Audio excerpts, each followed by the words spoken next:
Did you know that this podcast is part of an entire network of podcasts? You probably did. We talk about it from time to time, but we'd really appreciate it if you headed on over to Duckfeed.tv and checked out our other shows. People who like this show will probably really like Watch Out for Fireballs, which is a retro games book club podcast. Kind of a similar examination, but we have a bunch of other stuff there. Monster in My Podcast is a short examination of the D&D Monstrous Manual. It's real goofy. Abject Suffering is nominally about bad games, but is the most fun we have recording. And then there are a bunch of other shows as well. Almost too many to list. We love making shows. So we'd really appreciate it if you head over to Duckfeed.tv and checked out some of the other stuff we have on offer. Some of our landings were desperate adventures. We are now prepared to meet the inevitable counterattacks with power and with confidence.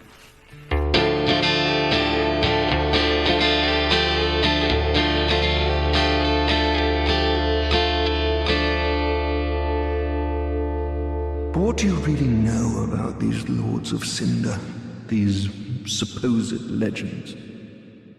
Let's take Aldrich for one. A right and proper cleric, only he developed a habit of devouring men. He ate so many that he bloated like a drowned pig, then softened into sludge. So they stuck him in the Cathedral of the Deep, and they made him a Lord of Cinder, not for virtue, but for might. Such as a lord, I suppose. But here I ask, do we have a sodding chance? My name is Gary Butterfield. My name is Kole Rouse. And what's up? I'm Dave Control. Or Dave Klein. And this is Bonfireside Chat. It is a Kindle favorite. Yeah, and this week it is Dave Control pre-recorded. No, it's we're covering the Cathedral of the Deep, and as you heard, we're joined by Dave Klein of Dave Control Live.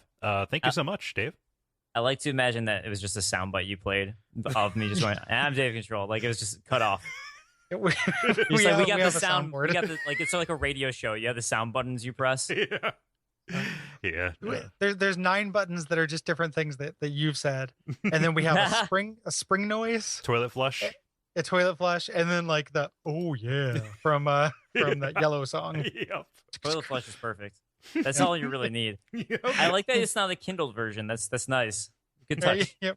Thanks. Thank you. People who listen to the show know you, Dave. But if they are just tuning in for Dark Souls 3, can you speak a little bit about how people might know you and what it is you do? Sure. I guess what I'm most known for are my videos on the Souls franchise. I started with Dark Souls 1, making lore videos and comedy one-offs, and then I did that with Dark Souls 2 and Bloodborne, and now Dark Souls 3. So I've been in quite a lot of Souls. And I also do comedy retrospectives of games that I played throughout the years, kind of like John Schroning or Peanut Butter Gamer would be like a style, I guess that's referred similar to. And then I do a Chronicles of Gaming history show as well. And I don't know. Also, a show I started recently called You Need to Know about important games in history. Yeah. So and you're in the 3-timer club for Bonfireside Chat, which is rare. I think it's you and like Lobos and just a couple people have been on the show 3 times. Well, honored. Oh man. Well, I just ran into Lobos today actually, so I would have given him 3 high fives if I'd known. Yeah, that's the secret. That's the Shriner's handshake. Yeah. The secret 3-timers handshake. Yep. It's well, I was about to tell people how to do it, but that would ruin the. Yeah, I mean, I guess I wouldn't have been allowed to until after today, though. Yeah, that's the thing. That's why Mike avoided you. Yeah. Yeah. I've only done it twice. Whenever you try to give somebody a high five and they go down low too slow, it's because you haven't been on Bonfireside Chat enough times to get that high five. And when you call they're in the know and you're not. When you call somebody and you think that they've answered, but it's actually their voicemail, it's because you haven't been on Bonfireside Chat 4 times. It's true. Yeah. Down low, too low. The number of times you've been on Bonfireside Chat, that is. So people, I mean, we've referenced your videos and talked about them several times. I think most people listening to the show are probably familiar with your stuff, but the reason, when I first reached out to you in the Dark Souls 2 season, and the reason why I like having you on the show, or one of the reasons, is that I like that one of the things I like about your lore videos is that there is a real clear delineated line between like what's kind of conjecture and what's supported, which most most of the lore people who I like do that. It is very, hey, this is just kind of my thoughts. And I like that kind of real clear line between those things. So, Yeah, and thanks. just, direct sourcing from items and all that stuff right on the screen. So, Yeah, I think that's super important. At least like when I started making lore videos, that was kind of my thought process, was I wanted to make sure people knew, because there were, I don't know, there's lore videos you'd see that were, yeah, they just like would be really good, but you had no idea where they were getting the information from. So I don't know. Sometimes people hate it that I do item description references because they just want something more cinematic. But to me, it's like, well, I don't want to make fan fiction. That's just never been my thing. I just want to tell you what actually happened in the story and what I think might have happened. And if it is what I think, I want you to know that's what I think. yeah. And there's, I like both. I mean, there's an element of cinematics to what you do as well, but it is, it is supported too. And there's a line, which I like a lot. Yeah. I mean, I just made like one, my most recent video as of us recording is like TLDW, or Too Long Didn't Watch version of the story video that I made, because I made a story video that was 30 minutes long for Dark Souls 3. And I was like, all right, some people would be really into this and some people won't want to watch that long. So I made a 6-minute just like comedy version. And yeah, so there's no item references at all, which was kind of freeing in a way, because I'm so used to needing to put those in. I was like, I can just have fun with this. And if people don't believe it, whatever, they can go watch my 30-minute video. It's like when you first do any amount of writing after you get out of school and you're like, oh, hey, like this is what it's like to actually just write something and not, cite this in MLA style. Yeah, it's funny. Like that really is, when I make my lore videos, it feels like doing a research paper, because when I'm doing my quotes and stuff or item descriptions, what I'm really doing is just citing the source. Yeah. So it's like, here's my citation. Yeah, I mean, for sure. That's what happens when I put the outlines together. Drawing those connections in there. Yeah, absolutely. Yeah, we're really happy to have you. And I wanted to get somebody who was from the lore part of the community for this area, because this is a lore-rich area. Yeah.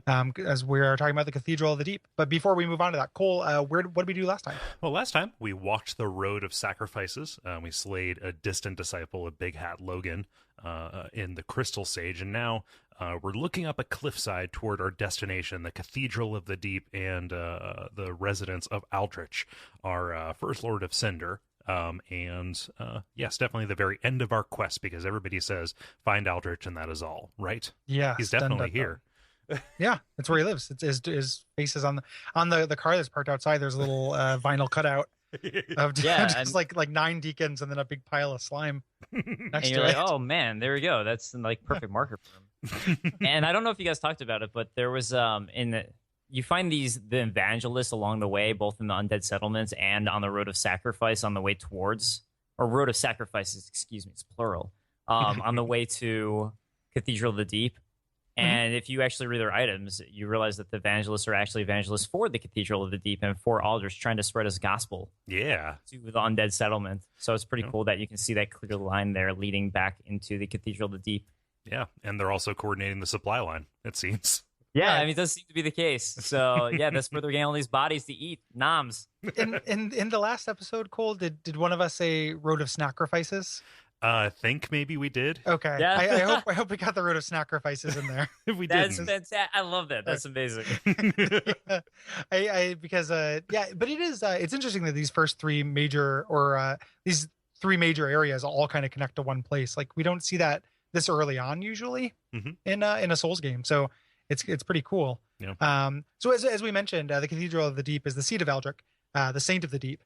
And in our opening cinematic and dialogue from the characters, we learn that he turned to cannibalism, eating men, and eventually was made into a Lord of Cinder for his strength, as opposed to because he wanted to, or out of kind of altruism. Right. His form kind of became twisted, and he became this blob-like creature that we see kind of oozing out of a casket in the beginning of the game. Yeah. And so he has this kind of like sad backstory a little bit, because like as he was facing the fading of the flame in his age, he had these visions of this kind of coming age of a deep sea, right? And so he built this religion around it and kind of sought to transcend the cycle on its own by devouring the flesh of the gods themselves. And by doing this, he's set up this whole power structure where he just got as many dudes as possible for his gullet, creating this narrative for his followers to kind of make their unpleasant duties more palatable. But this cathedral that we're going to go into kind of is like this monument to the system that he made for himself. The other thing too with him that we find if you pick up all the items is he was a cleric, at least at first, and I'm almost positive, say like 95% positive, but purely conjecture here, that was specifically a cleric of the Way of White. Because we find a lot of references within the Cathedral of the Deep to the Way of White. Yes. There's a lot of items that we pick up, and then there's a lot that has to do with faith-based things. So it seems to me that specifically what he was a Way of White cleric, which I don't know, I find interesting too, because we know that he did eventually. Is this something that we learned early? Yeah, we know he linked the fire. He's a Lord of Cinder. Yeah, he's a Lord of Cinder, so he linked the fire. So at this point, we know that. So, and yeah, we learned that from the crestfallen bro, whose name I always Hawkwood from Hawkwood when he's talking to us about it. And yeah, like he was also, but eventually he was forced into becoming a Lord of Cinder. So it seems like that sounds like he didn't actually want to become. But it could also be possible that if like this was based off of the Way of White, who believes in Gwyn, who would therefore believe in the link in the fire. It actually makes sense that maybe he actually thought that was right at this point. He's like, oh, that's a good thing. Yeah, the chronology is a little bit hard to follow with him. That's like, I feel like we get a really good picture of Aldrich's story as far as NPCs go in Dark Souls 3, but the actual order of events is probably the trickiest part for him. Right. And yeah, it's definitely a Way of White kind of thing. And the Deep is really interesting too as a concept here, because there's like a reference to it being like once like a holy place, and then monstrosities kind of growing from it. Yeah. And it being, it is the Deep in a game where we have we have the Dark, we have the Age of Man, we have the Deep, we have the Abyss. Like, it is really hard to figure out if all of these things are referring to the exact same thing, or if they are different things or variations on the same.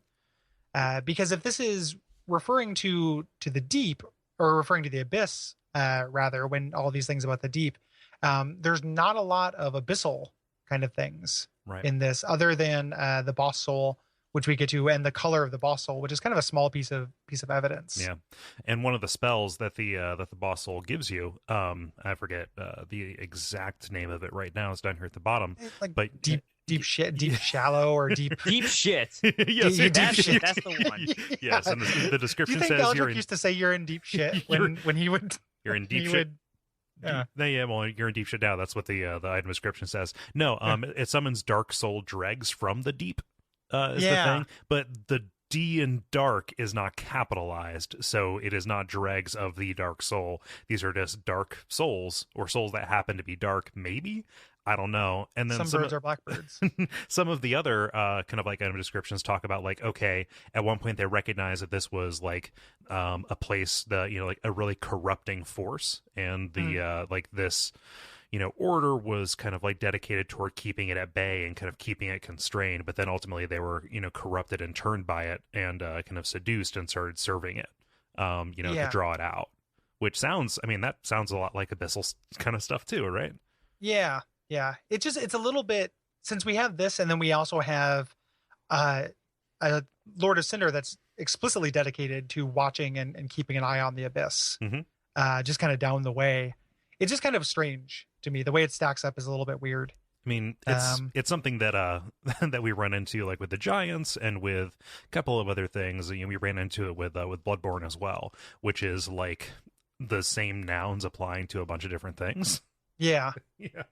I mean, that's definitely the thing that I debate the most with Aldrich is I don't know how much Abyss influence there was, or I mean, I think you find some dark spells, and I think the most evidence towards it being abyssal is that, if I remember correctly, there is a tome that you find there, and it's one of the tomes that if you give it to the Arena of Kareem, it fucks her up. So yeah, and like it's all these like bad like dark abyss type style spells, if I remember correctly. And if that's the case, then that would definitely seem to be that it is abyss stuff starting to spread in. Yeah. But it's definitely some sort of corruption based off of what they're doing, which is eating other people. And I think that's really what it was the corruption started from them eating other people. And there's all these enemies we find in the area, like the maggot creatures that we find at the bottom of the graveyard. Mm-hmm. And those maggots, later on, we find them again in relation to Aldrich. So, yeah. I feel like, I don't want to go too far into it, but yeah, we do see those guys again. It definitely relates to Aldrich 100%. Yeah, we'll get into the stuff as we run into it, but it's just kind of figuring out exactly what the Church of the Deep is. If this is literally people who worship the abyss, or not, which is an interesting place for the Way of White to kind of fall to.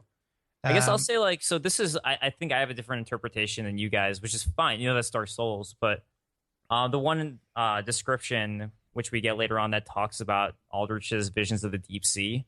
Mm-hmm. I thought that was something to me that took place after he'd linked the fire the first time, where because it goes with him ruminating on the fire and then deciding he would do something else, like eat other things.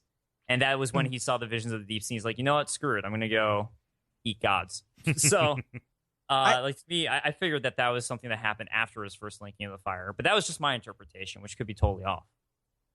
I had a completely, like, I thought that the deep sea thing, and this is, I don't know if I talked about this on the show or just talked about it on like Twitter and stuff, or in personal conversations and stuff, but the Age of the Deep Sea really felt to me like it was, or I'm sure, Davey, that you've like read the interviews and stuff and saw that like at some point in development, Dark Souls 3 was meant to be a turning point rather than the finale of the series. Yeah. Like early interviews, Miyazaki said, no, it's just going to be a turning point. I thought that was referencing, that was going to be something that we moved into. Like we were going to do a Dark Souls game that had nothing to do with the Age of Fire or Dark. Called Bloodborne. What was that? I said called Bloodborne. Yeah. He's the whole deep sea thing if you played the DLC. Yeah. I mean, that's a good point, though. Yeah. I mean, like, maybe it's something that they'll do with the DLC is explain that a little bit more. I mean, the Bloodborne thing's an interesting reference, but I don't know. I like to think that they're completely separate universes, and I really hope it's not a Bloodborne reference. Yeah. Me too. Yeah. I want that to be addressed. I want something, or at least, just a couple more nuggets that reference the Age of the Deep Sea in the DLC. Because otherwise, if it's just the Age of Dark is the Age of the Deep Sea, like, boy, does that have a lot of names. Like the Age of Man, the Age of Dark, the Age of the Deep Sea. Like, it is, it is confusing to me. Mm-hmm. So it felt like maybe like cut content or a dangling thing to me. But hopefully we'll find out this fall. Yeah, before Did we they announce the date? No, I don't actually know. I thought it was moving into 17. So don't quote me on this. They didn't announce a date, but I thought it was 3 starting at the end of this year and moving into 2017. But because I saw Vadi tweeted some interview from Japanese. I think it was Game No Show Gotaku again, which has some great quotes on Dark Souls 1. If that was, I have to read the full interview because they're really good. But anyways, I think Vadi tweeted something out about how a quote from Miyazaki saying they'd only just now started working on the DLC for Bloodborne or Dark Souls 3. Yeah, maybe I don't know. Maybe I dreamed it. I mean, I don't know how long it would take. I don't know. So this is just like speculating off of something I think I saw off of Vadi's Twitter. So yeah, it is. None of us know when it's coming out. I definitely know less. So maybe in fall, maybe not. Yeah. Maybe just in a year from now or 2 years, or maybe they'll put it out in like 2020. Yeah. And we're all, I keep thinking it's going to be fall because that's what would be most convenient for the show. Yeah, it would just be nice. What do you know? We can bounce right back into more content. I'll put a word in with Mr. Miyazaki-san, and then see if we can get that happening in the fall. We're gonna need that in Q4.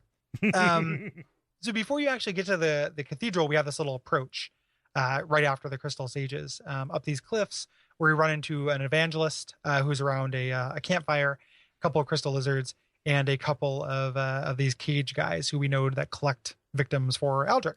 Yeah. And specifically, we have a corpse of a herald here. Yes. Somebody who, would have gone in ahead of a cleric to this place. Yes. Yeah. And we can actually also get the crest shield here too, which will be somewhat useful, at least in the boss fight. Although we do not have really as many sources of dark damage here. But I'm really curious about this the paladin ashes that are kind of being guarded by this assassin by the stairs. Yeah. I don't know what to make of this.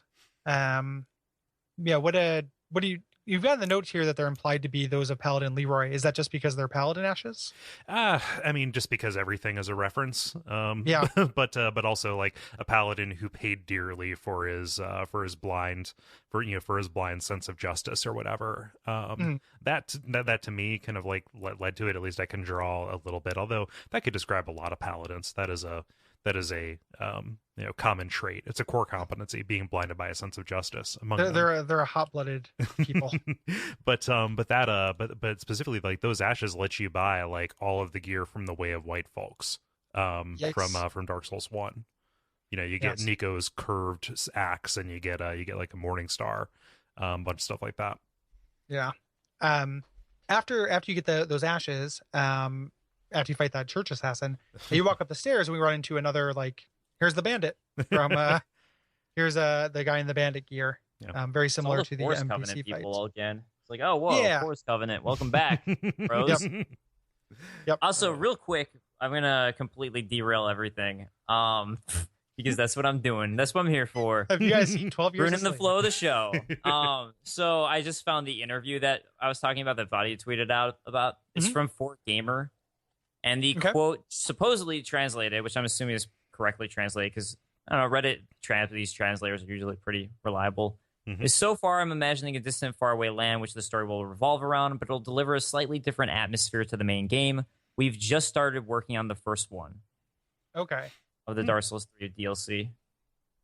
Interesting. So, anyways, all right, yeah, back to those Forest Covenant guys. Yeah. What I guess like my assumption was with those guys, and again, this could be totally off, but I was just thinking like, oh, I guess since we're close to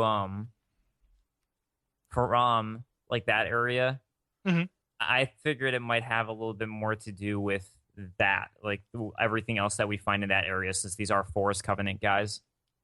Yeah, they wandered over. Yeah, something to that extent. Yeah, maybe they're posted up trying to keep people from getting out of the cathedral, maybe into Farron's Keep or something. Yeah. Since they seem like pretty unhappy neighbors. They're not. They're a conflict of interest there between the two of them. This can work up to be a pretty difficult fight, especially if you don't know that assassin's coming from behind you. Thankfully, if you're playing online, there are a lot of like warning messages saying like watch out for whatever behind you. But yeah, like getting the two of these on the stair, I actually died a couple times of this. Yeah. Yes, you did. I mean, you didn't see it. You just assumed. I didn't find it super tough, but I could understand why somebody could. Yep. For sure. Yeah. After you get through, I found this next part tough. After you get through this gate, there's this weird little walk up thing that feels a lot like the forest that leads to Hemwick to me. Of like guys with ranged weapons and dogs, like snipers and dogs. The forest. To me. Yeah. Well, I definitely get that. It's like this dog-legged kind of path in the woods here as they kind of post up with flaming crossbow bolts and the dogs coming at you. Yeah, this is a meat grinder. Yeah. It's such a short little thing, too, because the next bonfire is pretty quick after this. I never really thought too much about it, but it definitely seems like, like you said, either it's a meat grinder or just defense of the cathedral. One of those two things. Yeah. It's very explicitly like posted up defensively here. And then once you get through that, you get your first kind of suicide bomber undead who comes out. I love this little set piece because he triggers differently if it's your first time through, it seems like, or if maybe you just have no reason to come from this direction otherwise. But who walks towards you and then sets himself on fire and runs at you. Yeah, the kind of valley that he's in, or that corridor, frames him so nicely because it seems like he's passive at first. Like he kind of aggroes at a relatively short distance as you approach him, but then like when he starts running and then sets himself on fire, that's like a little bit of a wake up call. Because like, oh, I remember these guys a little bit from Dark Souls 2. At least they're not going to curse me, I guess. But yeah. They're going to curse you with dying of fire. So, the curse of flame is the curse of wanting to jump into a body of water. Yeah. And so you get past this guy into the actual church itself. This kind of big, beautiful cathedral here. And I love this area. This is one of the biggest areas that I can think of in Souls games. And this is your bonfire for it, which is really cool. Like there's a lot of really good, meaningful shortcuts and doubling back in the Cathedral of the Deep. Yeah. Yeah, that was definitely nice. Also, at the bonfire, right away we get the bonfires against some sort of stone tablet that has a bunch of deacons on it. So it's Yeah. actually pretty cool if you look at that. Also, behind is a statue of a crying lady. I don't know why that's there, but that's there too. Just like throwing that out there. The putting the deacons here is really cool because like this is going to be the boss of the area, so you're Yeah. seeing it right away. You know, It's definitely that's a nice awesome. immediate reference. And you don't even really think about it when you first go there. Yeah, that's super great. Yeah. So as you head out, there's kind of two places you can go after you leave. There's a bunch of these worshippers, these devoutes of the deep, kneeling at an obelisk around an Estus shard, just waiting for you to stab them in the back. There is a well that will become meaningful in a little bit. That's here. Does Sigurd trigger? What causes Sigurd to move here? Opening up the front door of the cathedral did it for me. Okay. Yeah. I still don't know. Yeah, it's fiddly, man. Like it is, it's not going to be when you first walk by here. Is Sigurd's not going to be here. So we'll talk about him in a minute when we. Which is awful because I didn't find him my first time through. I had no idea because I finished that area. I had no reason to go back there again. He's still down there. So yeah. Well, my first game, yeah. Well, my first game's at like New Game Plus 3 at this point, so I guess I saved him eventually. There are three of them down there. He's so crowded. Yeah. You You lost your armor too. Well, we're all three and we're all naked. And it's all warmth. At New Game Plus 17, there are enough of them that they can like climb out and pull each other up. A secret ladder. It's like that. It's like that Perry Bible Fellowship comic with the rabbits. With the rabbits, yeah. That's exactly what I was thinking of too. Yeah. So you can kind of, or go ahead. Dave. Did you guys find him your first time playing through? No. Because there's no reason to backtrack. It's like there's another NPC later that involves backtracking to an area with like teleporting back bonfires. There's no reason to ever go back. But with the way that you get Cirrus when you the first time you do where you get summoned into her world, there's no reason to go back there. Mm-hmm. Like it's just I ended up using a guide because why would I just walk across that bridge again? Yep. Yeah. You know? I knew something was up because you can see a soapstone message that says like a friend ? But yeah, like on my first go, nothing. Yeah, and even if there's just because the soapstone, I've seen them by the well too, but there's nothing in the well. I just assume that it's something I fucked up. Yeah, that like, oh, there would have been somebody here, and there's not. I mean, I think the soapstone for the well is only other players. I don't think there's a developer one there, if I'm not mistaken. Yeah, no, it is definitely other players for that one, but it is just weird if you had reason to backtrack. If there were no teleporting bonfires, it would make sense for Sigurd to get triggered once you open the door. I have no idea why he's not just here when you first get here. It is a mild frustration to me. I guess the thing is you can find patches here. Yeah. And I never did. I still haven't found patches here, and I've played through the game 5 or 6 times. Yeah, I tried my damnedest to get them. I think that this is such a wide open area that they're like, if you approach it the wrong way or if you open doors in the wrong order, you have to find him back at Firelink, which is what I had to do this time. That's what happened on my first playthrough. On my one where I was specifically following like a checklist to make sure I saw all the NPCs, I found patches. And there are a couple of things that cause him not to spawn inside the cathedral, one of which is going up to the rafters early on. That's always what I naturally do first. And every time I'm like, oh, I guess screw that up. Yep, it is needlessly complicated. Yeah, so there's two kind of paths here. If you go to the right of the well, you can head down to this little cliffside area. If you go up to this kind of graveyard, and they kind of loop in on each other. So we're just they're both, they can both go to the same spot ultimately. Yeah. So we'll talk about the creek first briefly. Yeah. So if you drop down here, you get this kind of large transplant from Resident Evil 0, this corpse grub that is like a golem made of leeches. That attacks with these big leaps. And this is a pretty cool mechanic because as his attacks land, more leeches attach to you, and your bleed builds up, and they slowly bleed up over time. But you can stop this by whipping out a torch. Mm-hmm. Yeah, I there was a soapstone that told me to try torch, which is what got me to figure that out. I never tried using a torch as a weapon against him. I wonder if he cowers like the night shifts.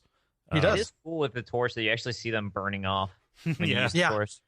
Yeah. I mean, he like you said, he does cower away, so that's also nice. A nice touch. Yeah, I had no idea. Actually, my little brother was the one who told me. He was like, "Yeah, I just used the torches against them." I was like, "What?" Wait, torches? Yeah, I mean, my otherwise first time it's a playing nightmare. through, because I got the game a little early, I was just playing with no soapstones or anything. So there was nothing that would help guide me to even think to use a torch, Mm. which I actually Yeah, liked. I like playing that way, but yeah, I had no clue. It's banking on you having recently played Metal Gear Solid 3 and knowing you can use the cigar to burn the leeches off there. Does the meter, if you don't pull out a torch, are you just kind of fucked? Like, do the leeches ever wear off on their own? Yeah, they wear off eventually. It's just Okay. usually it'll hit you with bleed twice, and then it Okay. wears off after that. So you usually have to use a couple Estises if you get hit by them once. But if you dodge all their attacks, it doesn't get on you. That's true. Just got to It's get not a- good. It's not a leech aura around them. So you fight two of those guys. You can head over and you can find the Saint Tree Bellvine, which I believe is an item from Dark Souls 2 here near a tree stump. Yeah. Also worth mentioning, it's one of the items you can trade to Pickle P. What do you get for it? Wait, is that his name this time around? Pickle No. P, Pickle Pum. Pump-a-rum. Whatever. Yeah. Yes, one of them. There, yeah. It's either from Dark Souls 1 or Dark Souls 2. This is one of the white birch items that you can get to trigger the death of your giant friend, the sniper. Yeah, I think this is from Dark Souls 2, if I'm not mistaken. The Saint Tree Bell. Yeah. It's not the first one. It's not in Dark Souls 1. Yeah. But yeah, this is an important item for that quote unquote quest line with that guy who is tree related. Apparently, I actually didn't know that. Abilities. I didn't know that this was one of the things that triggered his death. yeah. They're just there's something about white birch that is his weakness. It doesn't make any sense, but it's there. Weeps for trees. You can see some of these statues over here. They're kind of like hunched over, but they're not very clearly visible just as of yet. Like, what I like about this area is that as you go through, the statuary gets more kind of like big and kind of like defined as it goes on. It reveals a little bit more about the character of this establishment. There's a little undercroft area where you can get the poison bite ring here, and on your way there's another giant crystal lizard. Sleeping and just waiting for you to destroy him, and several other crystal lizards around here. So this is a great place. On my playthrough, I'm doing to play along with the show, I'm doing a luck build. So Twinkling Titanite is valuable. So this allowed me to increase my Henri's straight sword, which is great. Yeah. And but if you go up, you head up to the graveyard, and I love this set piece. It's so good. This is really, really cool. These are like this is a graveyard and is full of reanimated corpses. It reminds me of like the end of a Resident Evil game when you get to like the zombies that have been dead for a long time. Yeah. So all their clothing is rotted off. It's like the graveyard from Code Veronica, where it's like just the unlimited spawning guys that crawl out the ground. Yeah, and they're super easy. They just kind of keep coming. And they're not super aggressive, and they're kind of milky looking and disgusting.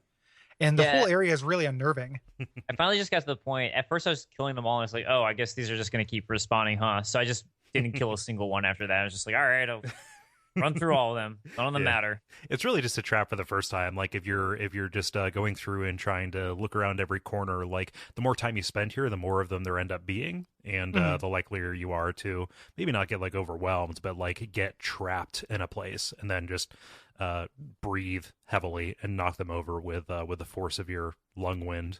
Yeah. One thing that you guys have noted here is you can get the Executioner Greatsword, which is also interesting because if I'm not mistaken, I think Horus the Hushed has the Executioner set. So that's actually a pretty good lore thing to think about. Yeah, that could be his because he has a connection to the church, the Cathedral of the Deep in Eldrick.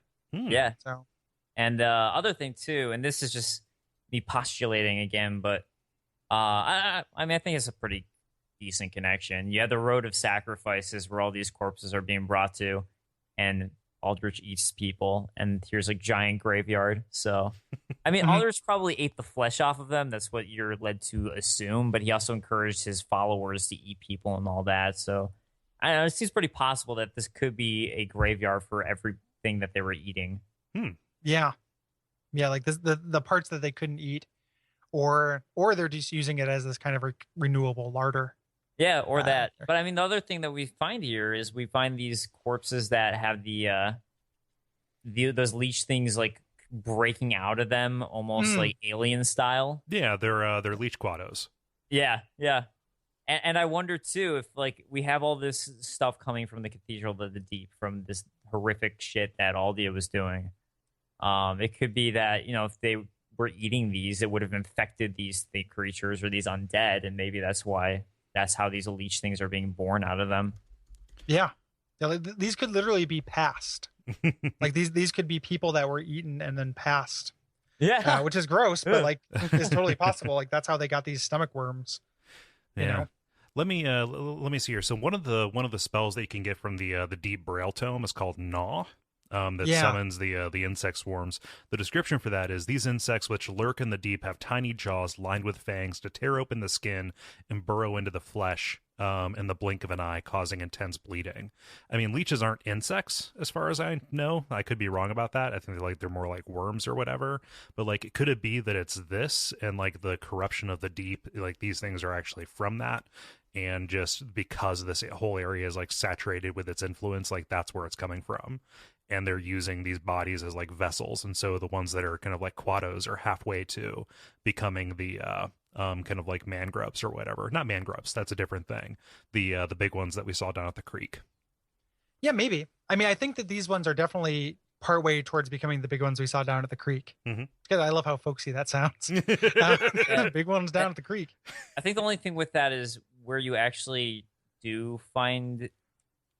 Well, I'm trying to think of how to do this without spoiling things, but like later in the game, you find more of these maggoty creature things in like the walls and like rotting through building. Essentially, you can find them all over, like inside the building linings and stuff like that. So I don't know. I mean, maybe, but it just seems like to be a byproduct of Aldrich to me. Yeah, I think it is part of his. I like the idea of it being a side effect of him feeding. I mean, it does seem to be, as it says, which lurk in the deep, so that's where they would come from. So I guess those hollows are infested by the deep or infected by the deep. Yeah, and that's where I'm kind of drawing the connection from. Yeah. Sure. I think the bees that you shoot out with Gnaw are different deep things. Mostly because like you're shooting out bees, you know, or shooting out like swarms of flies. Like it's very clearly visually a swarm of flies that you send out. So there's an ambush here when you get that Executioner Greatsword, which is a really great moment when you look around and like 1,000 corpses have risen. Super great. You head over to the Cathedral, and this is a really I think this is tough. You fight your first Cathedral Grave Warden, and I think this guy's pretty tricky. I've died to him a couple times. Yeah, anywhere these guys pop up, they're immediately my focus. They're the priority target because of how aggressive they are. They're these whirling dervishes with the two swords. Yeah. There's another white birch here. So if you made friends with the giant, if he help anytime, you can head over to the birch and he will take care of this guy for you. Yeah. As well as anything. Personally, I actually like fighting those Grave Wardens a lot.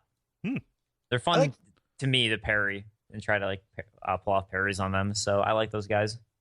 Yeah. I like fighting them. They're just the first time I fought them, I was taken by surprise by quite a bit. Yeah. And then there's a place where you have to fight two of them. And I mean, they are quick, like you said. Yeah. I've gotten stun locked a few too many times by the two of them working in concert.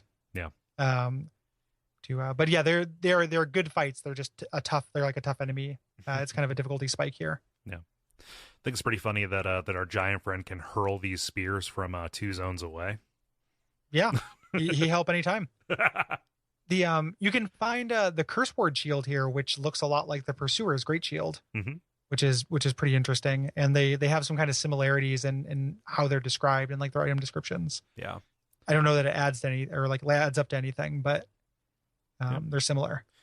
And there's a ladder here that lets you kick get back down to the undercroft, so you can skip the graveyard if you want to. Yeah, the first of many shortcuts. Yeah. Again, this is a very well designed area. Also, this area is huge. It's so big. I kind of wonder if this is the biggest explorable building we've seen. Like, I think so. like I think it might be. the Grand Cathedral in Anne Orlando in Dark Souls 1 is pretty big, right? I don't know if the actual area that you can explore is bigger than this. I would This imagine feels bigger it's to not. me. Yeah, I think this is bigger. Yeah. This is huge. I considered when I was first planning out the season, I was like, oh man, this has to be split into 2 episodes, but it wouldn't make sense. It's just going to be kind of a long episode because there's a lot of shit to talk about. So after you get through this graveyard, you get to the exterior of the cathedral.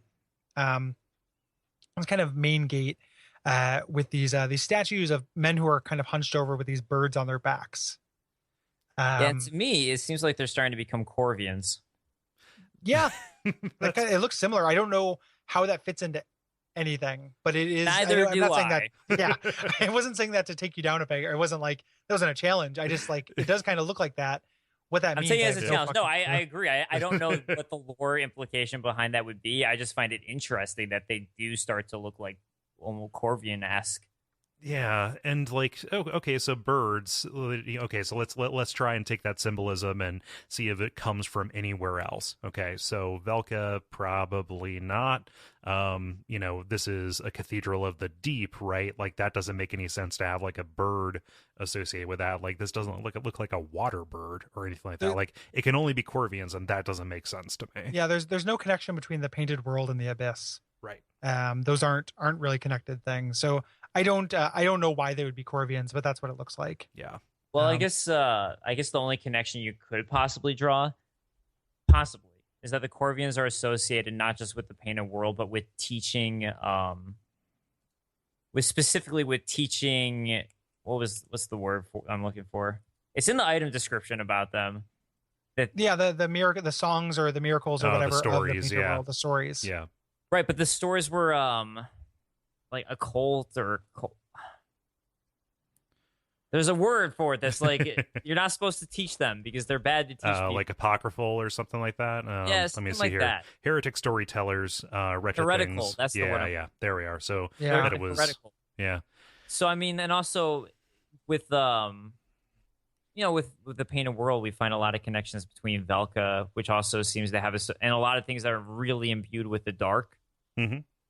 So I guess the dark, that's the only thing I can really get. There's a lot of steps to get to the dark possible connection. This is a place where the dark, which was something that could hurt the gods, was kind of like corralled and thrown off to. What if everybody who was there, led by this goddess, eventually got strong enough to break back into the real world, and their teachings became heresy that ultimately led to, the overthrowing of this way of like cathedral into something that worships this new force, the deep, that somehow has something to do with the dark. That is so many like implausible steps, but like I know, you say so many. Yeah. The weird thing is that we don't find any bird things at all. That's what I was just about to say. There's not one Corvian here. Like there's no way that's what is actually the story. I mean, exactly. Like, I mean, our assumption about the Corvians on the Road of Sacrifices was like they were like raiders coming down and like taking, trying to take some of the bodies. Sure, yeah, maybe. Yeah. Who even knows though? I don't think we have enough stuff for the Corvians. Like no. A lot of those connections, and this is just we talked about this a lot in the appendix, but like a lot of Dark Souls 3 things to me to make fit like that require more steps than I'm comfortable with. Yeah. Or just like maybe the DLC will explain. Yep. The most interesting Corvian thing we find, to me, by far, is something we haven't found yet. Yeah, in the game, like by far, like I find it incredibly interesting, which I'll talk to you guys about after this recording because it's super spoilery. Something that I love, you find the red bug pellet here, which ends up being a little bit useful because even though this is a place of miracles, everybody uses pyromancies. But this boosts your fire damage absorption.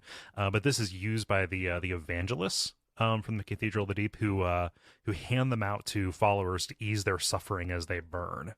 So this is like a palliative for ritual immolation. I could have swore we covered that in the last episode. No, I talked about it with what is it, the blue bug pellets. That my favorite thing about it was the infestation of moon bugs in Irithyll.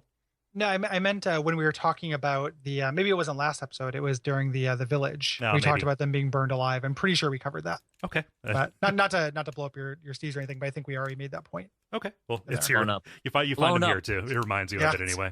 Yeah. And regardless, though, it is like we're finding that again. That we find those red bug pellets. We find that the evangelist, like, oh, this is why they're burning the bodies there and way back in the undead settlement. And then we also find here another evangelist along the perimeter, literally with 3 followers, like bowing down in front of her as she's like telling them stories and like evangelizing in front of them. And those guys will, or at least some of them will self-immolate if you aggro them, and they're not targetable from a distance. Like they're not aggressive, so you can't actually target them. Yeah. Which can make this encounter, tricky because you don't want to fight all of them at once, especially if they're going to explode while you're fighting the evangelist there. And they're just guarding Lloyd's talisman, which, like, come on. Or the huntsman's thing. I read it down as a long thing. Yeah. I know, you're like, oh, big get for all that.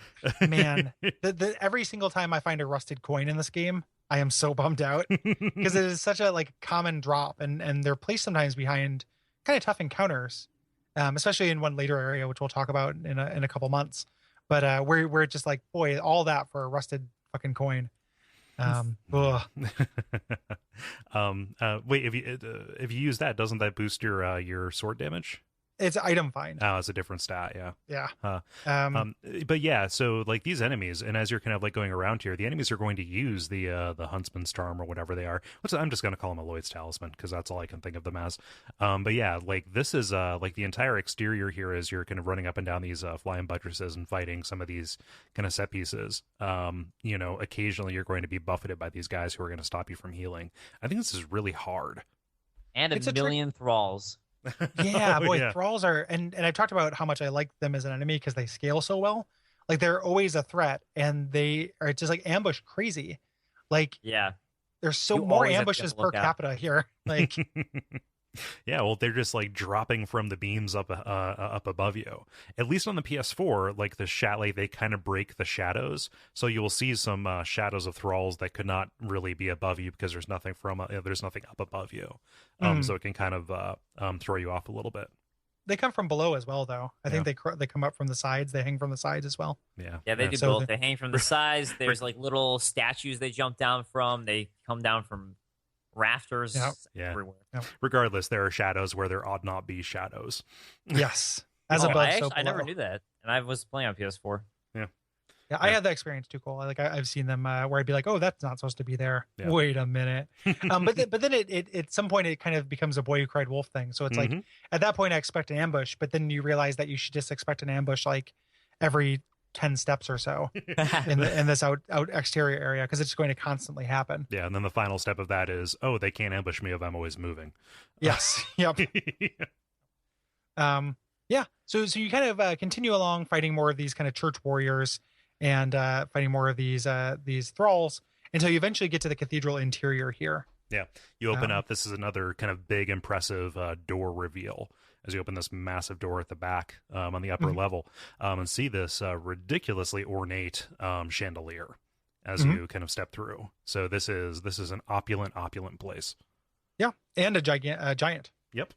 Kneeling. And then just to make it clear, it is not a Dark Souls 2 giant. Nope. Or an Orlando giant. Nope. Or anything. It is a new giant. It is...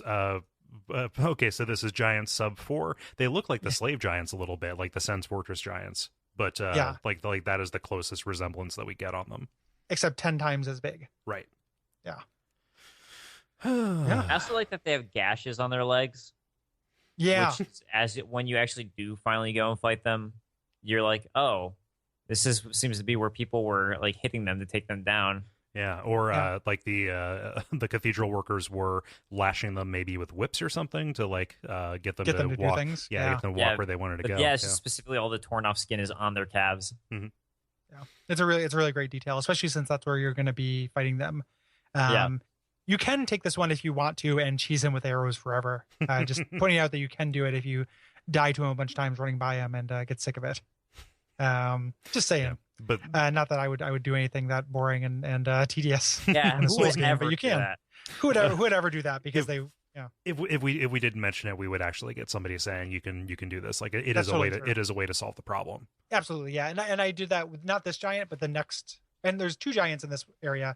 The third giant you run into, I did do that too, because that area is more confusingly laid out, and I wanted to explore it. Yeah. With ease. So And boy, that takes forever. I would love to do a size comparison because this is a massive enemy. Like, I wonder if this is actually bigger than, Ceaseless Discharge. Who previously, I mean, he was the biggest boss in Dark Souls 1. Yeah, I don't think he's quite as big as Ceaseless. He's at least like similar in the same like class. Yeah. Size class. I think, yeah. The so there's kind of two little ways you can go once you get in here. You can go down some stairs, down a kind of a hallway, or you can go kind of around the giant here. Yeah. If you go off to the left, you're introduced. This is a place that is full of even more ambushes. So it's not just the thralls outside. Oozes are back. This is like like mucus of man or man mucus or something, which heavily implies that these are jellified people, even more so than the oozes were before. Yeah, I think there might be bones or something in these ones. There have always been bones in the Dark Souls slimes, like even in Dark Souls 1. But like in Dark Souls 1, it kind of seemed likely that these were like D&D slimes that had accumulated a bunch of bones inside them as they rolled around. To me, like because of the venue, it seems likely that like those are actually like the remains of whatever became the slime. I have nothing to base that on besides like just looking. Well, there's at the also the fact that like the maggots, they are weak to fire. Mm-hmm. Yeah, so both of them are yeah. That makes sense. Everything that kind of has that of man, pus of man, goo of man, whatever these things. Yeah. Yeah. Anything of man. You also have these throughout the place, these statues of the pilgrims that are vomiting poison, which to me, like, if we're looking at like what that's teaching, like maybe like, oh, these people from Londor coming spreading lies, like, oh, they're spitting poison like that. Like, I can only see that as like an anti-statue almost. Yeah, that's funny. That's a smart connection. Yeah, like a warning. Yeah. Because it definitely does fall in line with everything else we read about the people from Londor. Yeah. Yeah, even though if Londor serves, if this is a cathedral that is dedicated to the Abyss, that's what Londor is also dedicated to. Maybe. So it kind of becomes a little bit confusing with either if this is connected to the Abyss, or maybe those statues were built before when it was the Way of White. The Cathedral of the Deep is like the Lutherans. Yeah. they pinned their 99 Theses to the void door. Yeah, I don't... because as far as I could tell, if the Cathedral of the Deep is abyssal, that is in line with Londor as well, because of other connections that will come when we get to it later without getting too spoilery. Mm-hmm. So it's hard for me to think of those two areas in direct opposition. Right. Unless again, like it was from the Way of White. Yeah. Which would make sense. You head down. There's this like very beautiful dining table, and there are deacons here. There's another enemy we're going to see a lot of for the next couple of areas, who use pyromancy if you keep distance from them, but they're not too hard just to cut down. No. And there's another shortcut. Yeah. Yeah. So this. Yeah, it goes back down to the cleansing chapel, and this obviates the need to run that chapel exterior. Mm-hmm. Yeah, when I got this shortcut, I was super relieved. I think at this point, I was completely out of Estus on my first run through because of like you said, those grave wardens are. I mean, I like fighting them, but they're difficult, especially when you're first playing the game. So I was just like a giant sigh of relief of whew. Also, it kind of falls in line with what I've noticed is sort of a Dark Souls trope at this point, where a lot of times if you see an elevator, you're like, yeah, that's probably going back to a bonfire. Mm-hmm. Yeah. This is a big difficulty spike. Like, I was out of Estus there as well. And it's probably all the thralls, I guess. That's probably a lot of it. Mm-hmm. Thralls are going to get you. You're going to get ambushed a lot. We're going to start running into the giant kind of night enemies that we have in this area, which here around our house we call Smashulons. And we start running into Smashulons and Slashulons, and all of those are tough fights. So it is a real Estus drain, but the shortcuts are spaced out really well, I think. Yeah. In this area, like this is a really, really impressively designed area, I think. As far as just kind of the geometry and how often it doubles back on itself. So there's if you head down these stairs, you find an evangelist guarding a deep gem, which allows you to infuse your weapon with deep, which gives it flat, dark scaling.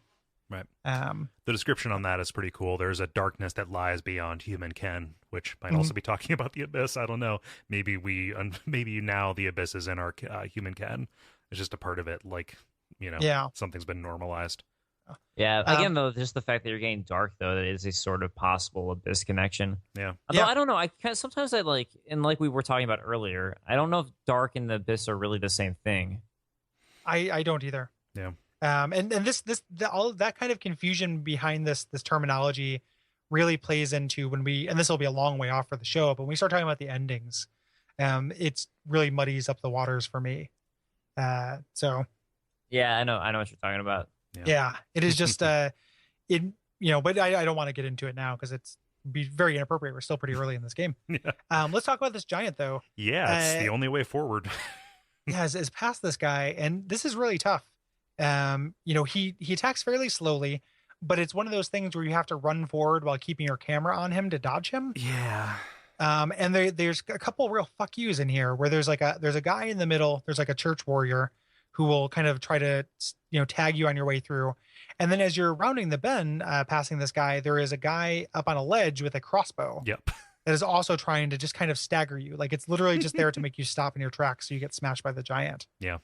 Yeah, my most recent Let's Play, or not most recent, but my Let's Play where I guess it's my most recent run through of it, was for my Let's Play. I totally forgot about the crossbow guy. And I thought like I gone through clean. I was like getting all the items, like, cool, got all the items, it's all good. Got tagged by the crossbow guy, that stunned me, and then I got smashed by the giant immediately because of the stun. And I think I had like you couldn't even see my health left. I don't know how I survived it. I love having one hit point left. Also, the target that you have to get to, like the doorway, is kind of in a recess a little bit. Oh yeah. And he can totally hit you as you if you're trying to fumble around the opening there. Yeah, and there's also an item here too. Like am I going to stop and try and get it? And he does a fair amount of damage. And like any of these kind of like big enemies, the hit boxes or the hurt boxes, I suppose, whichever one is applicable, as he does his swings, are not that great. From what I could tell, there are a lot of times where I very clearly should have been in the clear, where it's just kind of like, oh well, you took damage. It never like killed me, or maybe had to redo a bunch of stuff, but like it was a little frustrating to have that added on top of all the other stuff. Yeah, the thing you get here is the Lloyd sword ring. Which tells you a little bit about Allfather Lloyd, who is Gwyn's uncle, who founded the Way of White. But if we find out that clerics from Kareem called him a fraud. So I find that really interesting, like that new bit of knowledge. We find out a lot about Kareem in this game. Yeah, it's no longer just the land of assholes. Yeah. Yeah. Now it's the land of assholes who protect nice people. Yeah. Well, yeah, I mean, it's interesting because we find out a lot and then we don't at the same time. Yeah. I was really hoping we get more on Velka too, and we just don't. Yeah. So yeah, there's just that statue with a loincloth next to it, and it's kind of like a fuck you. Like, you want some Velka information? Here's a statue in dirty underwear. I was so excited. I think I called my roommate over. I was like, "Look what I found! It's Velka." Hey guys, just a real quick note. We're going to talk about Irina's questline here. This is the major articulation point when we introduce the kind of gimmick to her quest. So we kind of lay it all out here. It's possible that you haven't gotten to it yet and you don't want to have it spoiled. If so, skip to 105.54. That's 105.54. And I'm just filling time to make that timestamp work. And 3, 2, 1, go. So if you head down to a couple little areas that are near here, these just little hallway dead ends. There's an ooze that is guarding the Seek Guidance miracle, and a mimic that has the Deep Braille Divine Tome, which is the first corrupted tome we find, which means you can. We're going to talk about Irina's quest at this point. There we go. So yeah, I was actually right when I was saying that it was a tome that you get. Yeah. So good on me. Yeah. Pat my back. Yeah. This mimic is in a real place of worship too. I don't know. Mm-hmm. I would worship. The thing about this mimic, though, is that we've been collecting all these undead charms, Lloyd talismans. Mm-hmm. Oh yeah, undead hunter charms. I think that's the name it goes by in this game. Which are the ones that you use to be able to just stun the mimic and take out the item if you want. It's mimic Ambien. Right. Yeah. So yeah, we get the mimic Ambien on the way. So I don't know how many people who haven't played the previous games would actually realize that. But just if you actually do know, it's kind of nice of like, oh, okay, this time I actually am well equipped for this fight.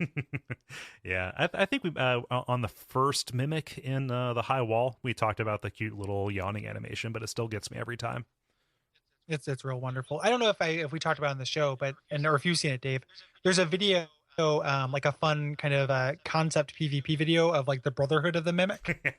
I don't think I have. That's mandatory viewing. I will send it to you after we get done recording.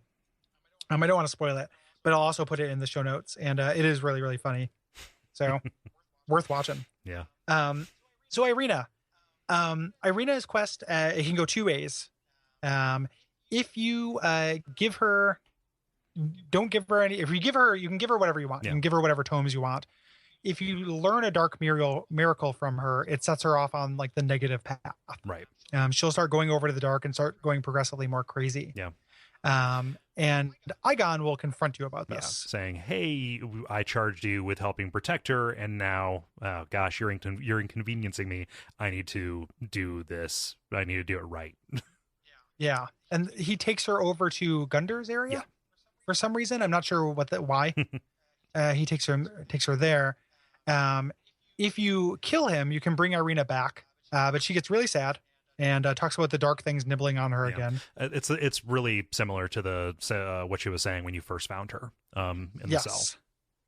Yeah. And she says ask for you to touch her, but she only reacts if you have Morn's gauntlets on. Right. Which is a really great touch in this quest. And then she's like, she recognizes you and thinks you're Morn, or not Morn, thinks you're Aegon. Yeah. Igon. Yeah. Yeah. And says, kill me. Which is tragic. And like, this is the dark kind of conclusion of her quest is one of the quest lines, like I think actually works in Dark Souls 3. I like this because the voice acting kind of sells it. It is sad. It is quoting something like a lot of the NPCs in Dark Souls 3 are remixes of Dark Souls 1 things. And this is quoting Laurentius, right? Like it's the same kind of thing that happens. You teach him a dark version of a spell and he goes crazy. Yeah. You know, we've seen this before, but it's a kind of like a cool articulation of it. Yeah. The positive outcome to her quest is bullshit. Like I hate this. So if you don't give her any negative things, if you just buy all her miracles, she becomes a firekeeper and nothing else. Like nothing happens. She doesn't can level you up, yo. If got a you spare. want to go 10 feet, you want to go 10 feet out of your way to get level up. Hey, do you want to wait for the outside of Firelink to load? Cool. Yeah. Wait, what happens if you kill? I imagine this is what I'd imagine, but what happens if you kill her? Because I haven't tried. After she becomes a firekeeper, I'm guessing she stays dead. But I'm just seeing if you guys know. I don't know. But I don't know either. She has nothing else left to sell you, so she's not going to give you ashes. I didn't kill her because I kept waiting for her to do something. Mm-hmm. I thought like, oh, what if I level up through her for like 5 levels or something? Maybe that will like she'll fulfill her duty as a firekeeper or something will happen. She doesn't even get new dialogue. No. Like if you talk to her, she's just like, anything. she's like, thanks, bud. Like at first when you first talk to her, she says thank you, and that's it. Yeah, well, you've helped her fulfill her life's purpose. Like she is a failed, she's a failed firekeeper. You know, when you first meet her, like, oh, I wanted to be this, but I couldn't. But like through this quest, like you give her her dream job, and there's nothing. What this reminds me of, actually, like this is a lack of payoff that almost rivals Klein and the blacksmith from Majula a little bit. It's like, give me something, like give me a little bit of emotional catharsis. Like maybe not something that like is as resonant as her thanking you for killing her, thinking that you're her, you know, her ward, but like. Something, I don't know. Even her thanking you for killing her, like there's so many mercy killings in NPC quest lines in Dark Souls 3 that like I've got a callus for it. Like that as a concept of like, oh, you know, I promised to kill this person if they got bad, is almost like a trope in Dark Souls 3. Like it just keeps happening over and over and over. So like that sells it with the voice acting and stuff, but at least give me that. Like I was really disappointed with the positive outcome to her quest. So much so that like I feel like it's not the intended one. Like you're supposed to do the negative one because it's such a better story, you know? Or make it mechanically meaningful. Yeah. You know, make level ups cost slightly less or something because, you know, I don't know, make it meaningful in some sense. Irina's discount level ups.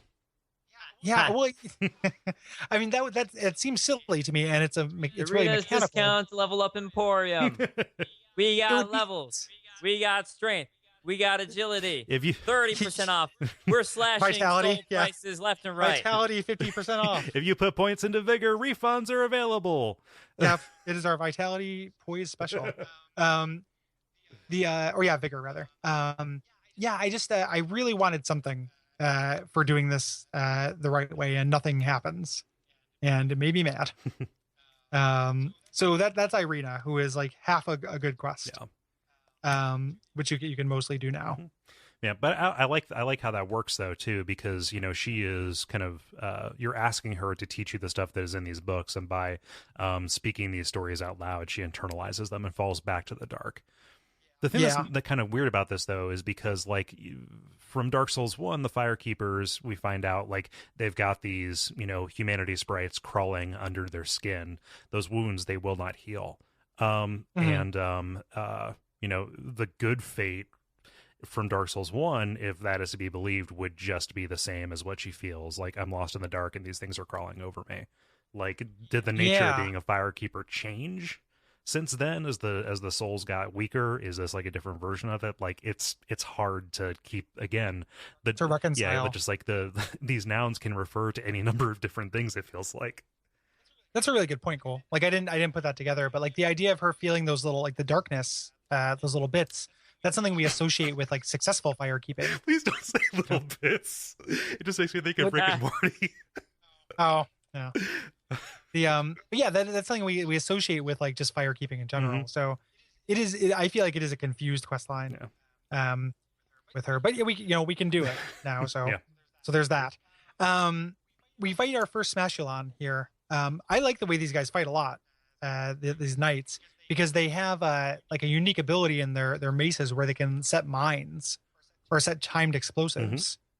They smash a little area. There's a little glowing thing that'll blow up in a couple beats. And I find them very tactically interesting to fight.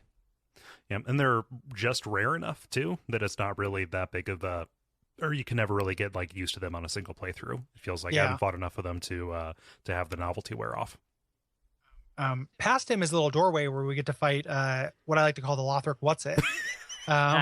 This goofy thing, which I think is somebody who Aldrich also fed enough people to. Yeah. To turn into a monster. Yeah. Because we only get two, Aldrich Sapphire and the other Aldrich. Yeah, Aldrich's Ruby. And each one is specifically dropped by one of these guys. What was Eventually, interesting about they're going to put out Aldrich's Diamond, and that's the one where you can play as Pikachu from the beginning. Yeah. So, I got it. Yeah. I collect them all. What I found interesting to me, at least, is that, I don't know, to me, I felt like this was a creature where they straight up were like, we learned how to make something like this because of Bloodborne. Oh, for sure. Here's a Bloodborne enemy. Yeah. I mean, it's vaguely insectoid, but it moves on all fours like a beast from that. Mm-hmm. I just felt like I was fighting an enemy from Bloodborne. Yeah. And also you're fighting him in this super tiny room relative to his size.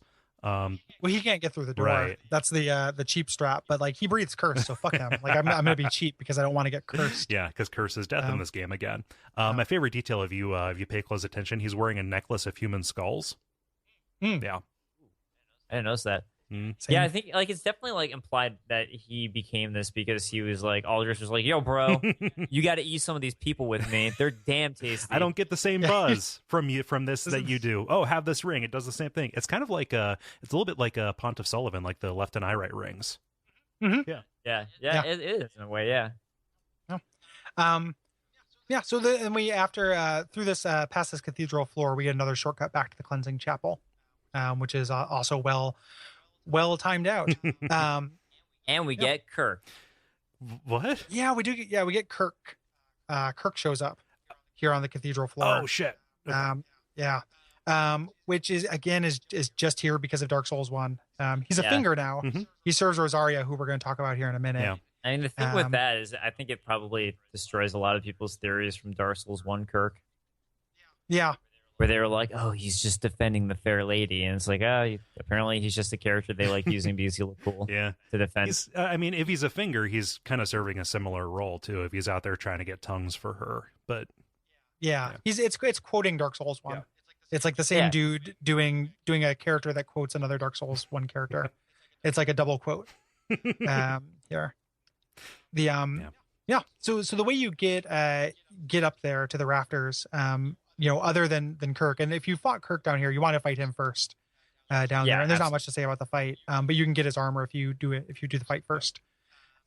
Is you go back outside from this area and head on up, and there's a deacon in this little area, and a little ladder around the corner, Yeah. like a pretty cleverly hidden little ladder on your way up.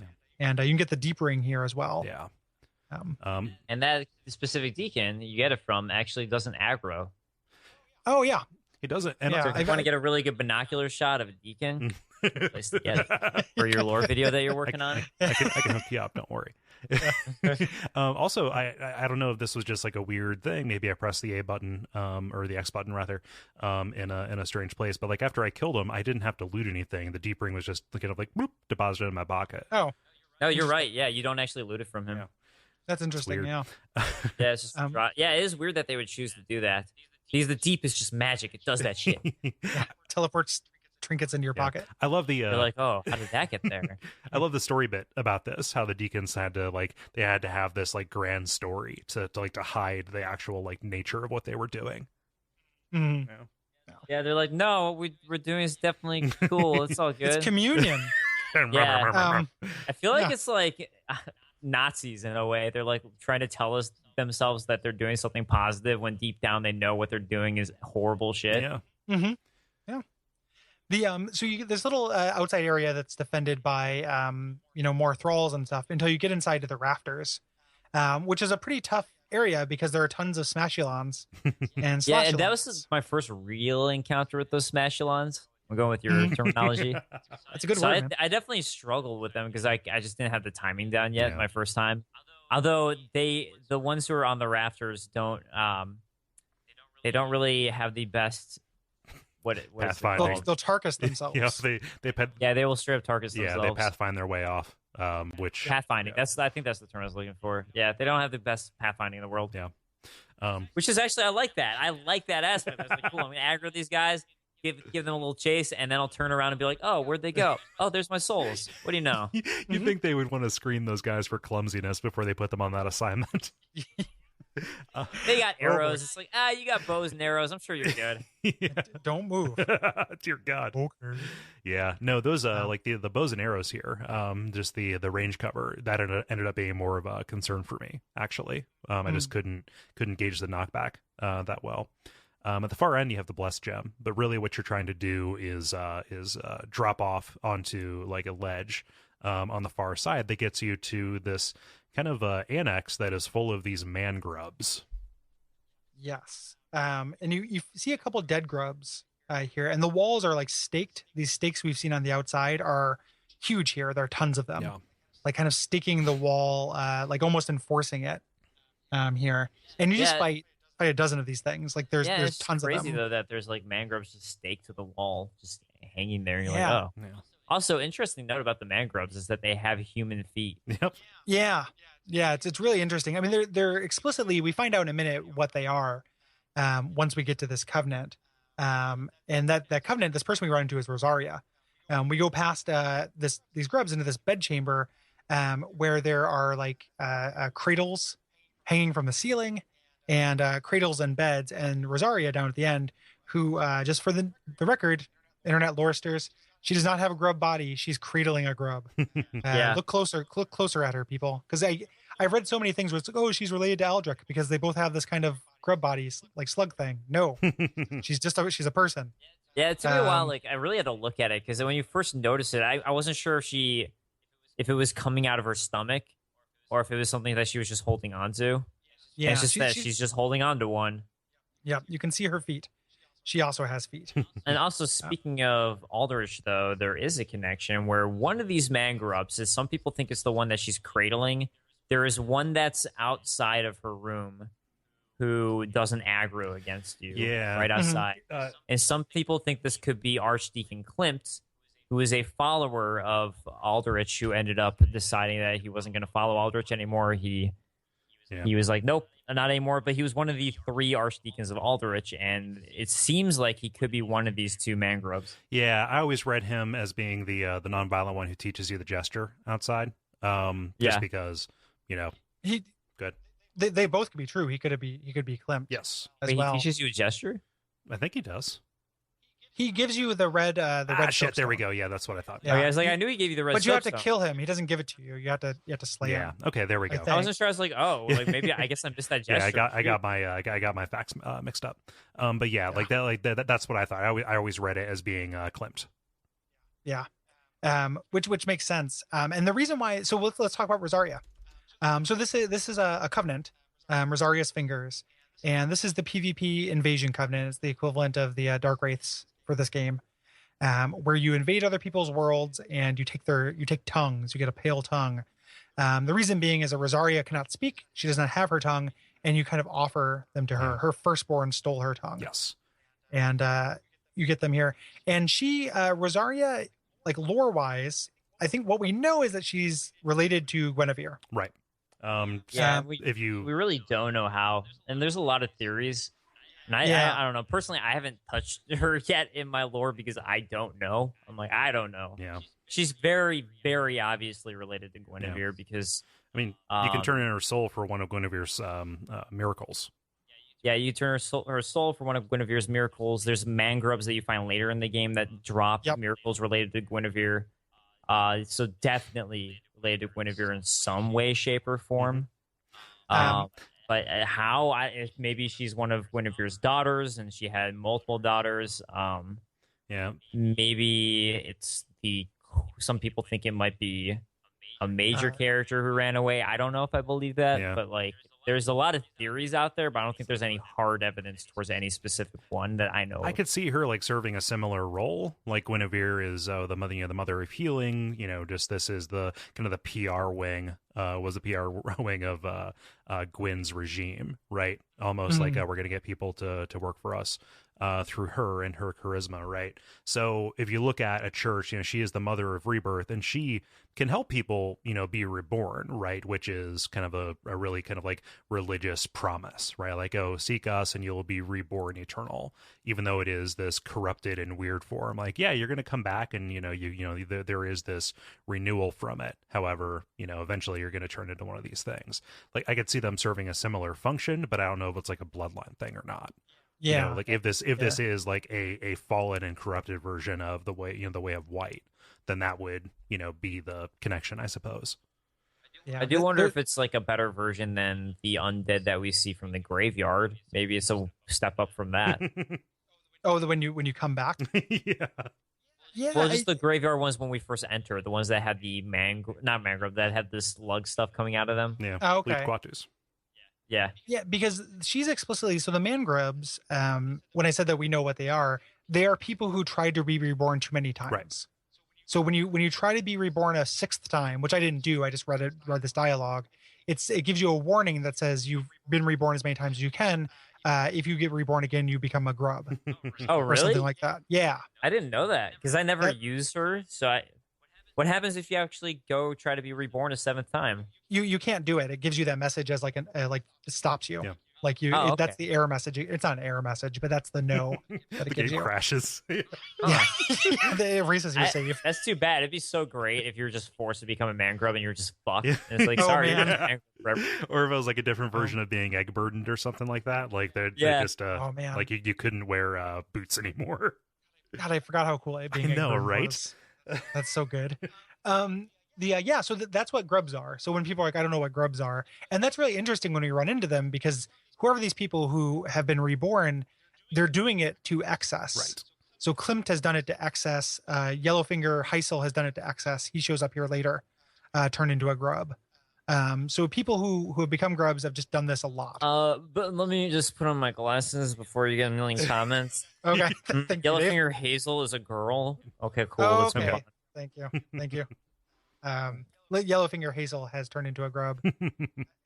Also, I don't know. Did you talk about Hazel much yet? Like that character and who she is? We talked about her invasion, but we have not talked much about her because this is where her storyline kind of ends. Yeah. Here. Yeah, she's the daughter of a major Farron lord, I believe. And she's related to the crystal sorcerers in a way too.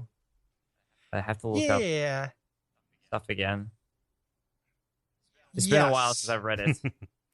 Yeah, I remember vague things about that. I don't think I had the full story, but she is one of the people who she's not the one who taught Farron sorcerers the crystal sorcery, right? Or is that her? I think she kind of like rejected her heritage, if I remember correctly. I'm trying to look at the item descriptions right now. I'm like, I need to find these items. I need to find these items so I can properly talk about it. Okay, so we have 2 item descriptions: Farron Hail as well as Great Farron Dart, I believe. Yeah, Great Farron Dart.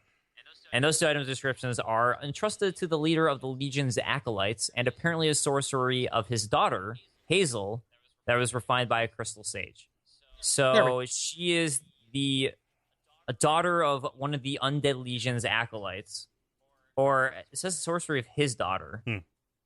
So the leader of the Legion's acolytes, excuse me. So this Hazel is the daughter of the leader of all the Legion's acolytes, and then the crystal sage came in and made it a better sorcery and like worked on it more. But apparently, I'd assume that because she's now a finger, she deferred away from her heritage to become a finger. Yeah. Until she eventually grubbed herself. Got grubbed. Yeah. We're gonna go get grubbed. Yeah. Hey, get grubbed. We're gonna come back and talk about this a little bit later when we talk about Leonard Ringfinger's quest line. Yes. A little bit later in the game. Yeah. But for now, you should also know too, if you are playing along with the show, joining this covenant and using it cuts you off from Cirrus's quest line. Yes. Cirrus in other words, don't do it. Yeah. Yeah, exactly. You can do it later. Just don't do it yet. Yeah. The cat ring is cooler than what you're gonna get for this ring, probably. Yeah. So. Yep. Unless you're interested. Cirrus's quest line is fucking hard to finish. Oh God, yeah. I hate it. I think that's the hardest one to do all the way through. It is really frustrating. And again, it has that backtracking place that makes no sense. And some of the worst hinting in the game about where you're supposed to go to finish it.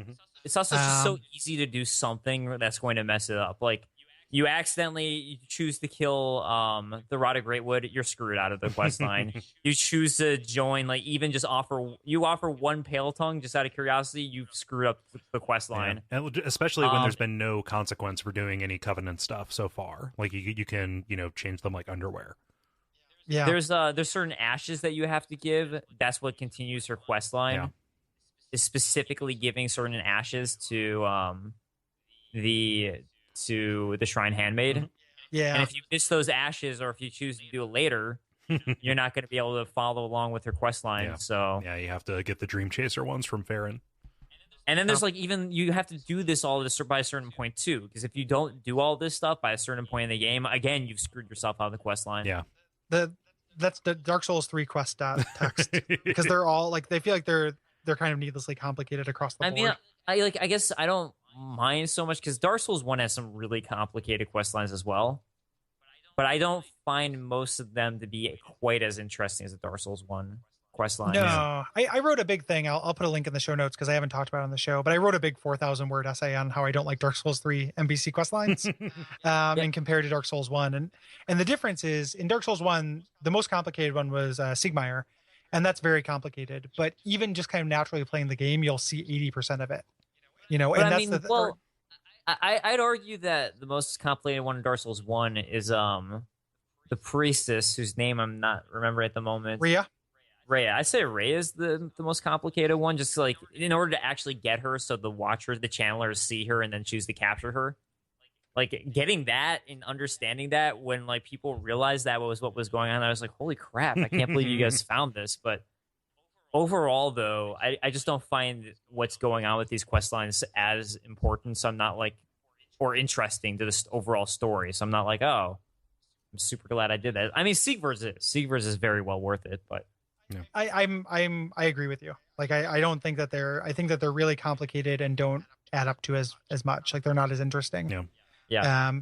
And I mean, they are more complicated, and even I guess like Rhea's has the ending that's complicated, but there are characters that will you can follow her down into the Tomb of the Giants. Characters will tell you where she went.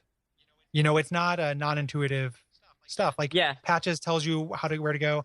If you kind of working through, like, finding Logan initially is tough, but then he's just kind of on the path you're going to be traveling anyway. Yeah. You just kind of run into him. You don't have to backtrack through areas other than Siegmire, but it is you see more of them naturally. I think. Yeah, that's true. And like if you talk to man, my Dark Souls 1 names are just slipping. But if you talk to the other cleric from the Way of White, in Dark Souls 1, Petrus. if you talk to him a bunch, he hints at a lot of stuff with Rhea. Yeah.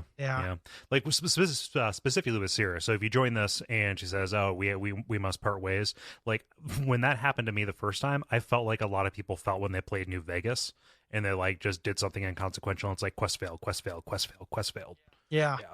And it's except in New Vegas, it doesn't actually matter. Like you're not actually losing content. Because it's exclusive content. You're making a choice there, and you know you're making a choice. Like it's a game about factions, and this is this weird game, and not about factions, but there's one just little like mutually exclusive thing in the middle of it. Yeah, with Serious, there's just no way you would really know that. Oh, whoops! You had no problem with me being an Aldrich faithful. Like I can be faithful to Aldrich. You have no problem with that. It's just this, I don't know. It's weird. Yeah. One quest line that I do like. So after you've opened the front door to this cathedral, you can head back to that well where Sigurd is there, and he's fallen in the well. He's been tricked, and his armor has been stolen and thrown, and he's been thrown down this well. And he needs his armor to get back out, which like is cute. It bugs me because we thought Sigurd was competent now, and he's not going to be for the rest of the game. Is he competent, or is Patches just that crafty? And you can also find Patches wearing his armor. Yeah. And pretending to be him. Well, you look reasonably sane. I am a knight of Katarina. I've managed to track down this cathedral's store of treasure.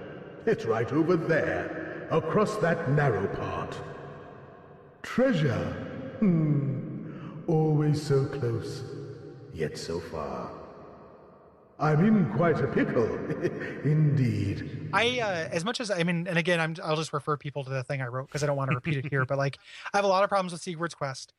This bit here with Patches wearing his armor is possibly the single funniest thing I think in a Souls game. Like, I love this so much. I think it is hilarious. It doesn't touch my heart at all, which is what I want from an NPC quest line. But it is so goddamn funny.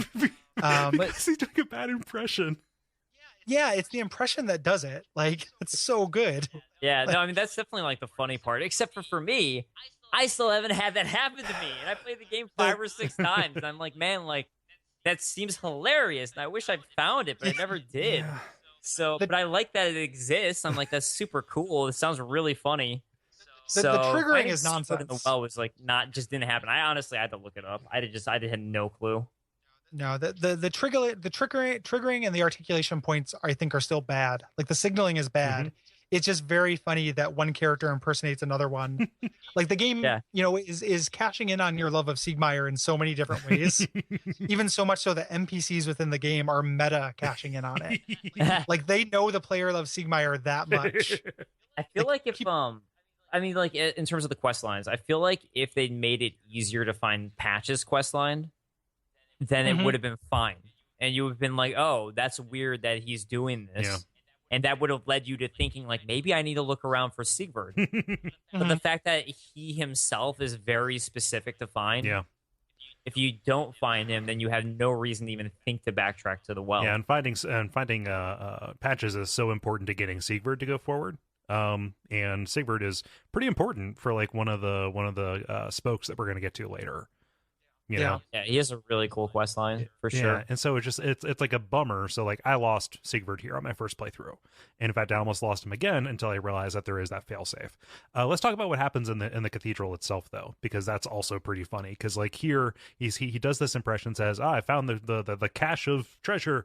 It's so tempting. Why don't you go get it? And I love how many times he says He does it like one too many times for it to be actually be Sigurd. He does 4 hums instead of 3. Yeah, that's your signal. That's your clue. That's wrong. And he sends you across this bridge.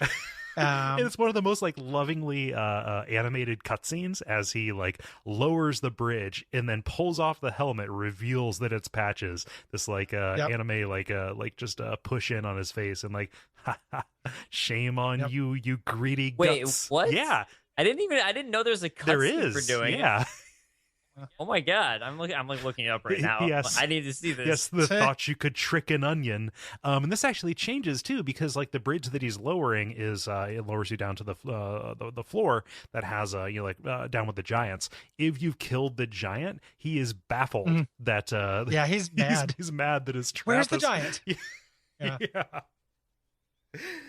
There's if you don't do this, so patches will still show up if you miss him in the cathedral. This is definitely the funniest thing, but there's two different encounters. They're not mutually exclusive. If he doesn't spawn here, or even if he does, he will appear in Firelink. After you buy the the key to the tower and head up and then kind of get up to the top, he'll lock you in. This changes by context too, because if you're he says something if you're a male, but if you're playing a female character, he says, you're locked in there with a bunch of your kind, aren't you? It even changes if you're a cleric. His dialogue does. Both of them do. So this one, it definitely changes if you're a cleric, for this one where he lowers you down to the giant. Here he says different things if you're a cleric. But Patches is my favorite quest line in Dark Souls 3, because it doesn't feel pandery at all, because Patches has always just kind of been part of Souls. Like he's grandfathered in, and them doing kind of more outlandish and meta things to trick the player with Patches feels like in-universe right to me. Like it feels correct. I'm curious how he either cured his spiderism or he caught his spiderism. Yeah. Yeah. So actually, it's just his cousin. It's like Snoopy. How Snoopy has Snoopy has those cousins. Yeah. Actually, watching the cutscene, I finally understand why you have to open the door first. Is because if you go the other way first, you've activated that bridge yourself. So that's why Patches wouldn't show up. Because he's seen you and he knows that it moves. Right. Or something to that extent. So I get it now, but I'm still like, man. Or just the bridge won't be up. Yeah, like at that point if you've gone the other way. Right. Yeah. Right. Yeah. Yeah. But pretty funny. You can also, so you can go once he shows up at Firelink, after you do this, you can buy Sigurd's armor from him and then throw it down the well. Pretty expensive too. And it's really expensive. Yeah, that's how you continue Sigurd's quest. Right. Although you can do it after beating Deacons of the Deep. So what I usually do is beat Deacons of the Deep and just use whatever souls I got for buying that armor. Yeah, robbing Royce to pay Patches. Yeah. There you go. Yeah, the old saying goes. You know how it goes, yeah. Or, like, I never tried this. It stands to reason you could kill him and get it, right? Oh, yeah, probably. Yeah, he's actually, Patches is useful for another quest line in a weird way later, too. Oh, yeah, he takes Grey Rod under his wing. Quest line, yeah. Oh, actually, I had people tell me that you can kill him and get his armor that way. Okay. I've never killed Patches, though. No, I always forgive him, even though I know he's just going to come back in another game and fuck me over. It's like a brother-in-law. But those are honestly some of my favorite things that happens in these games. Like that, I'm really on board for Patches in general. When you actually find him back at Firelink, you can buy the horse hoof ring, which has one of my favorite descriptions in Dark Souls, where it's like it increases your kick strength, and it says something like ring of unbreakable Patches. His friends used to make fun of him for using the cowardly tactic of kicking people into pits. But who's more the fool, the person who relies on the tactic or the person who falls for it every time, or something like that? Yeah. And that's a real good fuck you player in the text. It was nice. It was nice and cheeky. Yeah, I love that. He doesn't. Sell that by default. If you never get Grey Rod, he doesn't sell it. Okay. They have to be in Firelink at the same time. Oh, really? Yeah. Gotcha. Well, he will drop it if you kill him, regardless. Okay. Yeah. So we can make our way down to the floor of the cathedral with this ankle-deep water and a couple of smashulons hanging around on the floor. Some more thralls, of course. Yeah. Also, the edges of this are lined with more of those poison-spewing pilgrims. Yes. Yep.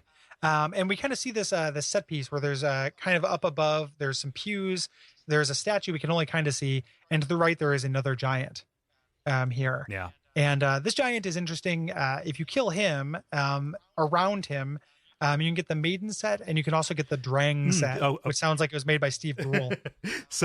Drang set, the Drang hammers. This is actually too. So the Maiden set is at the back, the back of the cathedral, where you can open up the big door and go down and get the Saint Bident and learn about how Clint lost his faith and started serving Rosaria. The one at the front is where you get the Drang, which is short for Dring Lake. This is the mascot armor from Dark Souls 2. Yeah, so everyone who's been saying, I've seen so many speculations from people like, I think Dark Souls 2 takes place after Dark Souls 3. It doesn't. Stop it. Oh, Stop it. There's so many items like the Drang set that you find that specifically reference Dark Souls 2 as having happened in the past. Yeah. but I think that's 100% true. But I think the reason why people want to believe that that's not true is because, and I've said this 1,000 times, is that Dark Souls 3 feels like it takes place right after Dark Souls 1. Like there's not a sense of time passing, so like it would make more sense for this to be an interquel than a sequel. Mm-hmm.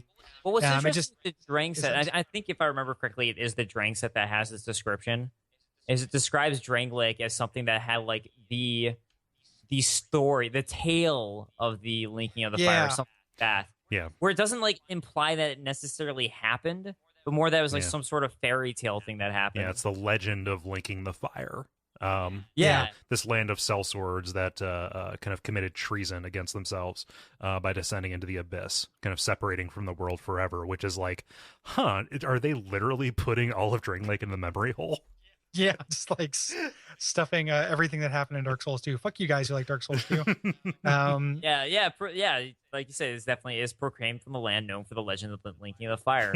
I mean, I made a joke about it in my story video. Or like I made 2 story videos. One was a comedy one. In the comedy one, I just made a joke where I was talking about the lore of Dark Souls 3, and I just have a brief joke after finishing the brief summary of Dark Souls 1 that mattered. Like, and then Dark Souls 2 happened. It didn't matter. And just move on. Yeah. It is that is definitely the perspective that the DS3 kind of game takes here. I'm glad you can get that armor because the Frozen Knight armor looks badass. It's awesome. I love it. Oh yeah, it's super cool armor. I mean, I'm glad that there's different weapons and armors from Dark Souls 2 because some of it really is cool. Yeah, it's like iconic, just like it's really well designed. So I think that like the one possible out for that doesn't take place before or after, like because of the convergy-wergy and the timey-wiminess, maybe certain parts of it are from before or after. Maybe, I don't know. Well, there's you find something in a later area of the game that very strongly references Vendrick as having been something in the past. Yeah. So I don't know. Like I'm just kind of trying to inhabit that idea or that viewpoint, but like that goes so far into timey-wimey, dreamy-weemy, whatever, that like it's a stew of subjectivity and nothing means anything. It's it's Dark Souls 2 taking place after Dark Souls 3. The only purpose it fulfills is that it makes it not seem so strange that Dark Souls 3 is full of Dark Souls 1 references. Right. And there's a really easy explanation for why that's happening. Yep. Like that's not a narrative problem. That's a weird tonal problem.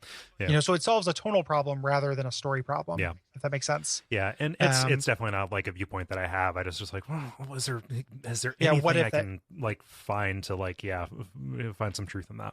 You believe it. Yes. You're one of them. You said it, so therefore you believe it. Don't entertain ideas you're not willing to commit to, Ross. How dare you play devil's advocate? I'm not even doing that. It's a dangerous game you're playing, that. Ross. Yeah, you're just fuck postulating. Kath Ross. So you head up past this knight or this giant. Real quick, can we talk about fighting these giants? Because I don't find fighting the giants very satisfying in these games. No. Like they feel like they're like environmental hazards more than anything, and a lot of times they just drop poop, which makes me think that like that's the developer saying you don't really need to fight these things. One of them gives you a large Titanite shard as well here, but oftentimes they almost always drop poop. I was also asking viewers in my Let's Play because I couldn't understand what those cages were for that you raised. Because I just went and killed the giants because they're so easy. Yeah. They're so easy. And then they were just like, oh, it's so you can draw the giants out and trap them, so they're easier to fight. And I'm just like, it's not hard to fight the giants at all. I felt no need at all whatsoever for that. Once I figured out that you could do it, like I was definitely intimidated when I first got down there because of how difficult they were when you were on the same level with them and trying to dodge out of the way of him smashing his arm at you. So I was intimidated, and I wasn't sure if you could actually get close to him or like what that was my first time playing. But then once I actually did, I figured out real quick, like, oh, this isn't bad at all. They're so easy to fight from ankle height. Yeah. You do see those gashes in their ankles. Yeah. You fight this guy, you get back up to this kind of area of worship where there are all these deacons sitting on pews looking at this gigantic stone cube. Well, it's not the stone cube just yet. It's like it's the altar that's kind of askew. That's draped over and has the roots kind of growing up it. Yeah. It's collapsing into the floor. you fight some Smashulons, you fight some Slashulons. There's an elevator across the way there, which is a shortcut, but I don't think you activate it here. Or do you activate it here? I might be confused. Maybe I think you activate it here. This is where you activate it. Yeah. Okay. It creates like a slightly easier run from the bonfire to the boss if you don't go through but otherwise once you're down here, once you don't have to deal with the exterior, this is not that difficult of an area. No. Well, to me, this is the best. This is what opens up the shortcut from Rosaria's bonfire. Oh yeah. Yeah. So if you do that, then you're like, oh, cool, I can just go this way from Rosaria's bonfire. Yeah. You head your way down. It should be noted there are summon signs for Henri and Horace here, which only makes sense. Yeah. They're on their same way here. Yeah. To fight the boss, Deacons of the Deep.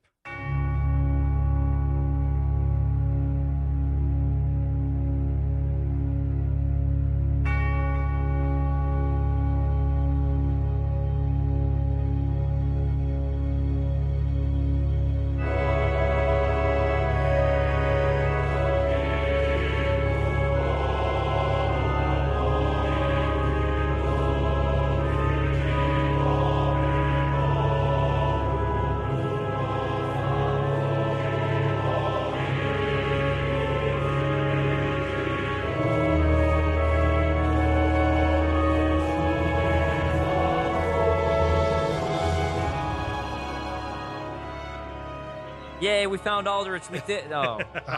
No. Rats. I love this arena. Rats is appropriate. Yeah, because it is Vanguard. It's Royal Rat. Yeah, it's Authority of the Royal Rat or whatever. That's the Vanguard, I guess. Fuck me. Yeah. I love this arena because of that gigantic cube. It reminds me of the housing around the Black Rock in Mecca.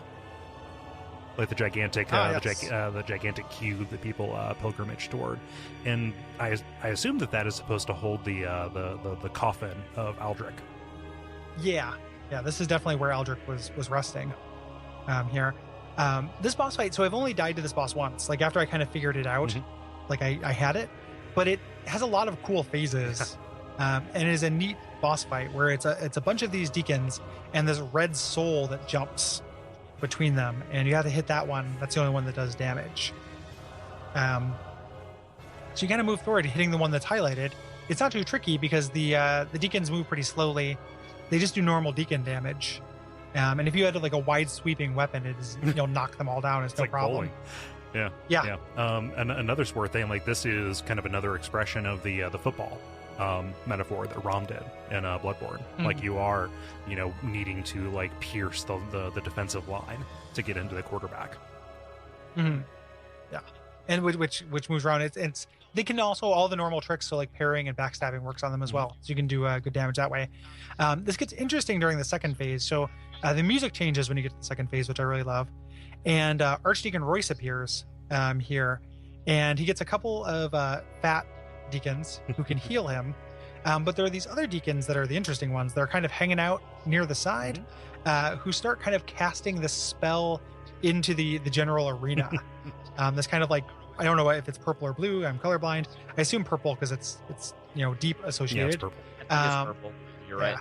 That will start adding curse to you. So you either have to take those guys out, or it just makes this really tense time limit on the rest of the fight.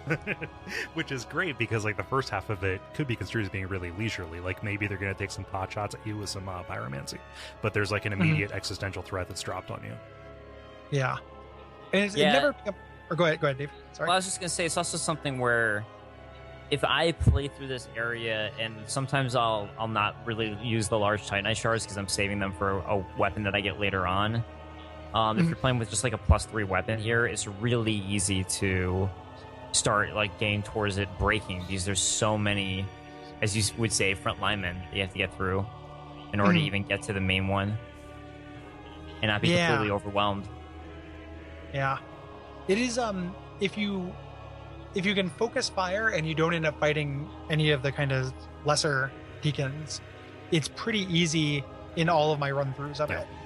The first time I was very conservative because I play these games very conservatively, and had a problem and died my very first time fighting them to that curse. And it was cool because I got to see it, because every time since then I'm just just focus on the red guy and you're fine. You can roll away and heal. They'll never out DPS you. So I ended up finding this is probably the easiest boss in the game for me. See, I'd have trouble when I didn't level up my weapon enough, just because I wasn't hurting him for that much. And then they would heal him, or he would get healed. So he actually does get healed.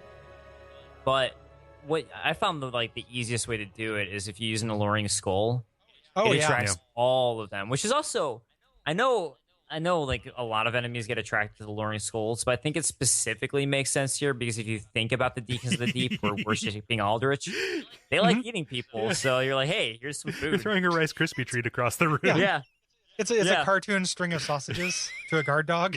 How about you guys? What was your experience fighting these bad boys? My first time through. Oh gosh.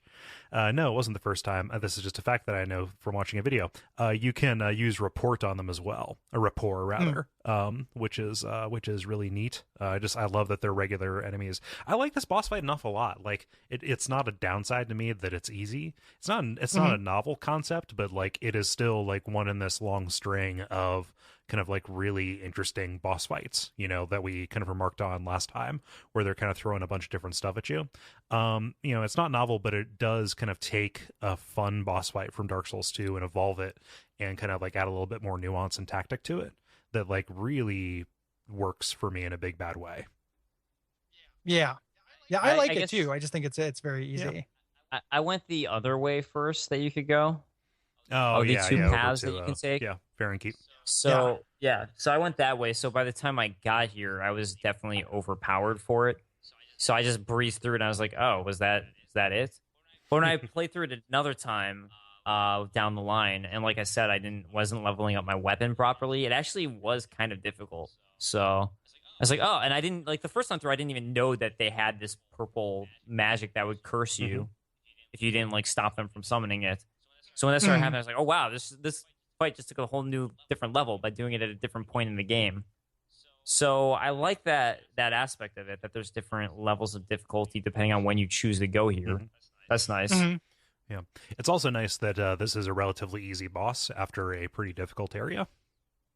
Yeah, I'll say the other thing I like too, though, is that there's a lot of different strategies, like we were talking about, for killing this boss, which is always nice.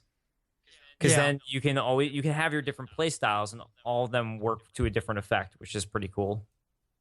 Yeah, if you have kind of any kind of group or area effect pyromancy, you'll clean up. I will say that, like, I mean, personally, these aren't my favorite fights, but I like that at least it has variety. Yeah. So as long as this is a one-time boss, I'm cool with it. I'm like, cool, all right, it was something different. Yeah. It also gets like a lot from presentation for me, like walking into the room and seeing a dozen robed figures just kind of looking at me is a really awesome moment. Yeah. Like it's really cinematic and cool. It's worth noting, if you look at the character models for them, they are starting to take root.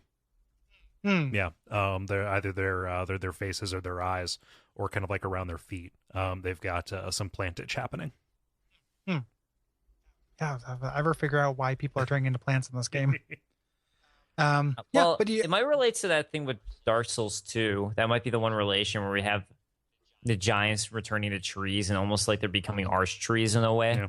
Yeah. That might be the case. Like once it starts heading towards the cycle of dark, the undead themselves are becoming arch trees and becoming the world again. Yeah, maybe. I mean, that's just one of those like who knows. That's just one plausible theory. Yeah, when I first saw people turning into trees, I thought about Aldia, but that's before I realized that Dark Souls 3 doesn't care about Aldia. Nobody loves you like I do, Aldia. It might. There is one speculation that it might, but we're not close to there yet. Yeah. Nah, I like the other speculation related to that more, but regardless, there is a speculation that Aldia might be involved in something. I like the other one more too. Yeah. But yeah, it is. So you eventually kill these guys, one way or another. And we find out, we get their soul, that allows you to make the candlestick. It's the Cleric's candlestick, which is a catalyst sword, which is nice.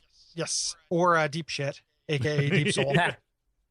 Yeah. And really what we came here for, we came here for Aldrich. I keep on wanting to say Aldia, but we came here for Aldrich. I make that mistake so much.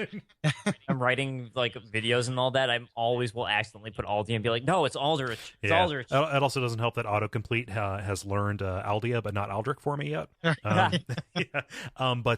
no. So Aldrich is not here. He's flown the coop, which is a time-honored Dark Souls tradition. Instead, what we get by killing these guys is a small doll. Yes. Which we're going to use eventually to go down the critical path and follow him to Irithyll. Yes. There's an interesting thing with the small doll too, which is that it talks about how it would be given to someone so they remember and can get back into Irithyll, which would imply that Aldia. It's another implication that Aldia came from Irithyll, because we get that at some point in the game, but this implies that maybe was his original hometown was Irithyll. Yeah. And not only that, but if you read the Dark Souls 3 comic that came out, which I don't take at all to be any sort of like it's not canon at all to me, because Miyazaki and From Software have nothing to do with it. But regardless, in that there's a character named Aldia who has a doll, so that's also Aldrich. I just want to make sure I don't need to be a dick and correct you. Yeah, I just want to make sure that people know. No, you're right. Thank you for correcting me, because he's still doing it.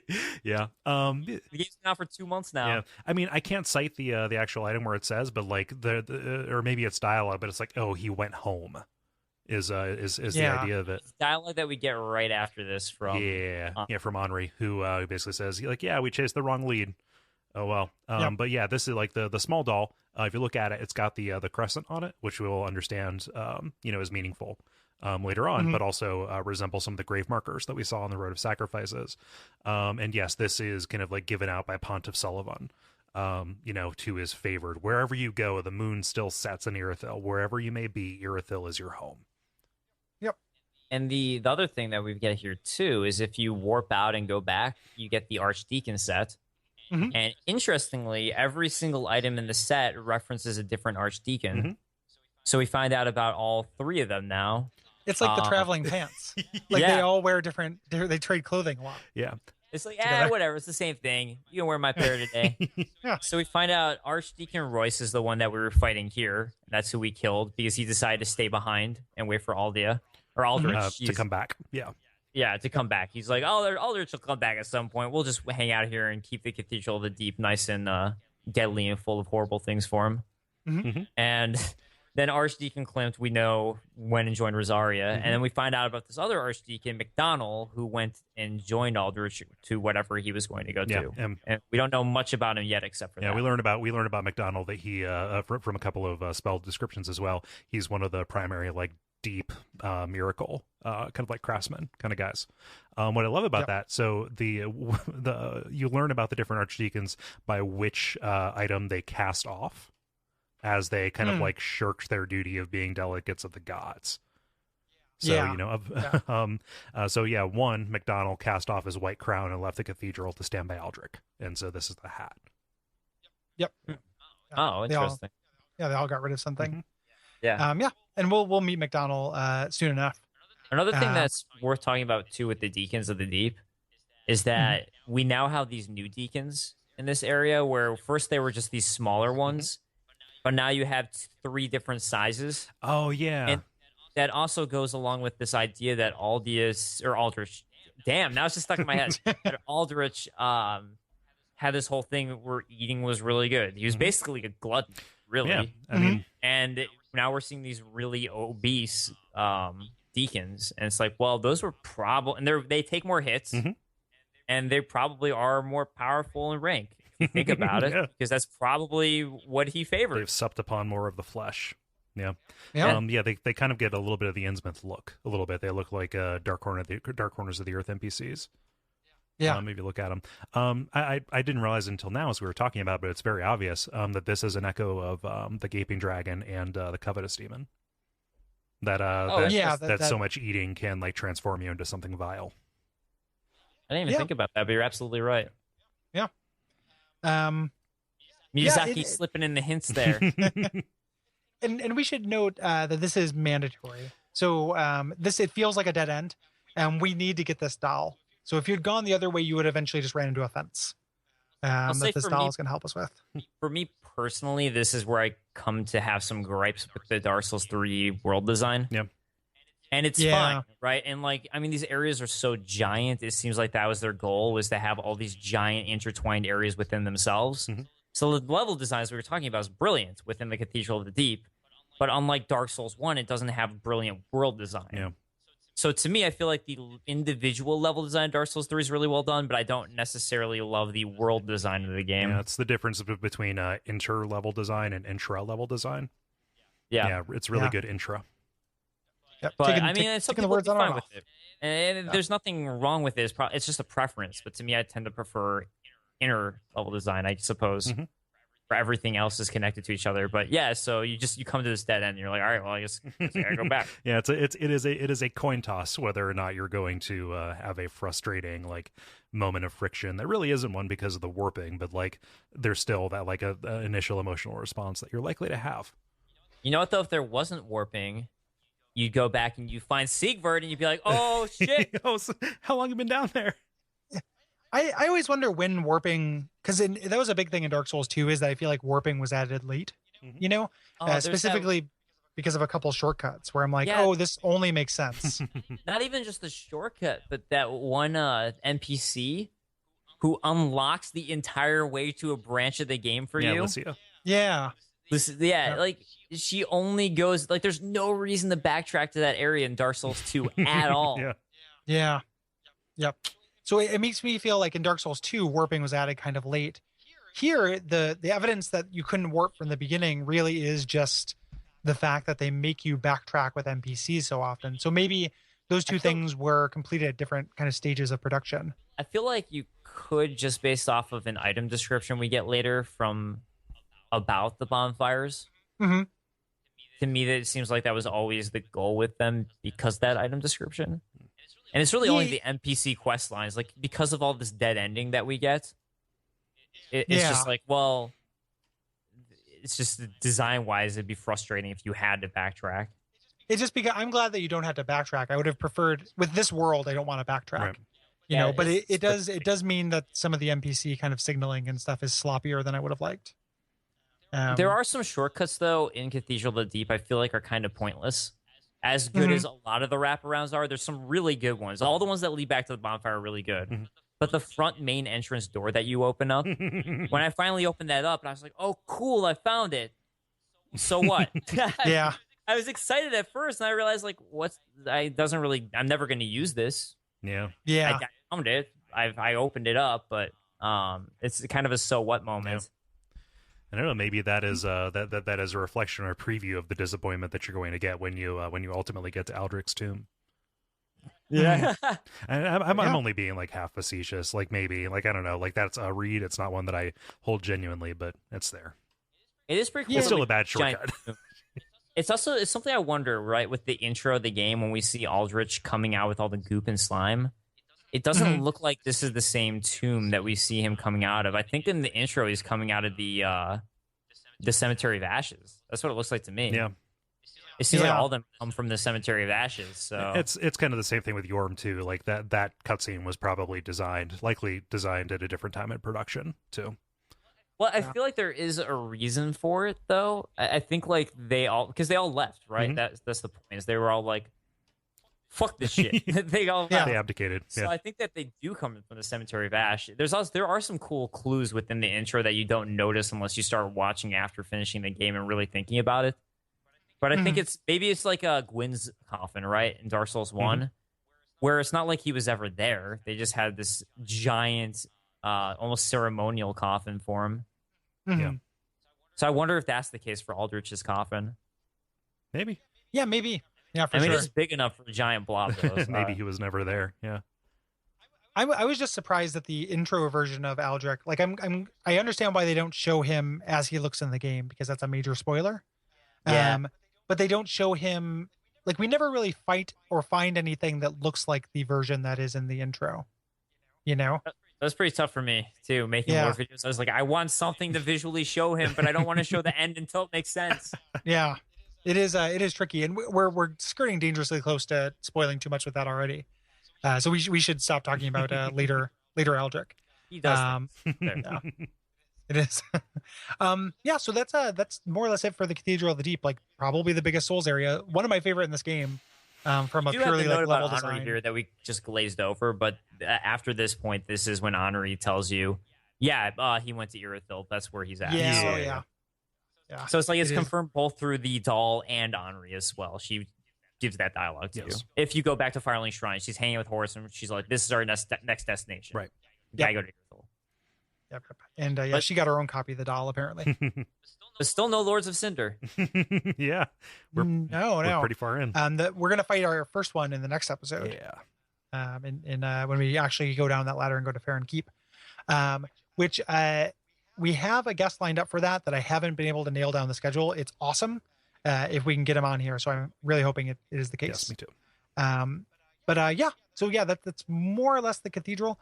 Does anybody have any other wrap up thoughts things we haven't covered? General kind of impressions of the Cathedral? I'm pro Cathedral. Yeah, I think it's really well designed for all the reasons that we kind of mentioned before. I feel like I've kind of exhausted all of my piquant commentary about it. Yeah, I'm going to be super a little negative here, I guess. I think it's a good design, but for me, it's almost a little too big. Where my first time through, I thought it was cool. And this is nitpicking, right? But like, because I've played the game so many times at this point, just because I make videos about Dark Souls 3. But like going back through it again, I was like, man, this area is so big. It's just so much vastness to it. So it was almost a little too big to me. But I do really like how interwoven it was with the bonfire. Like, it was nice that I think this is really the only area where you have one centralized bonfire that you keep on getting new shortcuts back to. And you're like, cool, I got my main point, and I'm going to go explore out again to find new areas, which I did like a lot about it. There's one more later, but it's way more confusing, actually. Yeah. Oh, yeah, you're right. It is kind of like a pacing thing. But then when you realize like there actually aren't that many areas in this game compared to Dark Souls 2 at the very least, that some of them are going to be way more substantial. So it's like it is you camp out here for a while, which I kind of like because it has that feeling of being a place of huge importance, even if ultimately it is kind of an anticlimax as far as your grand quest. It is cool just how much hidden lore is here within this area that you have to actually like think about when you find the stuff. Because my first time through, I was like, okay, like I'm getting these items, but I didn't really connect the dots until later on. And I like that when I was playing through again, I was like, oh wow, this is what this means. Especially as you keep on continuing to go find Aldrich and finding out more, you're like, wow, this stuff actually means a lot more than I realized. Yeah. So I like that. I love Eldrick. Like we're gonna, people, the Gary Hates Dark Souls 3 crowd are gonna have like a little bit of crow to eat as like this area, and then when we actually get to Irithyll, because I fucking love it. He's my favorite boss in the game, which is why the first lore video I made was on him. Yeah. It's funny, there's so many people who hate him, but I actually like him a lot. I find him to be the most interesting in terms of his story, except for maybe Hitler. But other than as calling him, the boss of history. He's but up there for me you guys too. I know love who him. You know who I'm talking about if you know the lore stuff. Yeah. Otherwise, I'm going to leave it at that. But like, I think he's one of the most interesting bosses because he has so much story to him, so many areas that relate to him. He's definitely he defines this first stretch that we've gone to, and ultimately like almost up to like the last 4/5 of this. Also, it's cool that he just eats people. That's awesome. I like it too. It's that badass. And then he has that sense to him, and this is something I'll talk about more when we actually fight him. But like, of him just getting built up so much, and the actual payoff is really satisfying.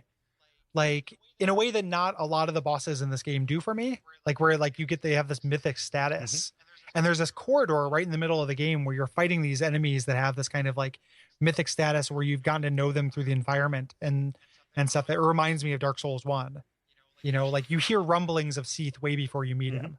And here it's like, yeah. Well, I was gonna say, I think that's one of the best things about Dark Souls 1 and now 3 that Dark Souls 2 missed the boat on. Was Dark Souls 1 has this intro where they introduce you to these 4 giant lords, and you're like, oh god, like those things are insane. There's no like Good thing they died a long time ago. And then you find out you have to fight them. And you're like, how am I going to beat those things? They defeated the ancient dragons.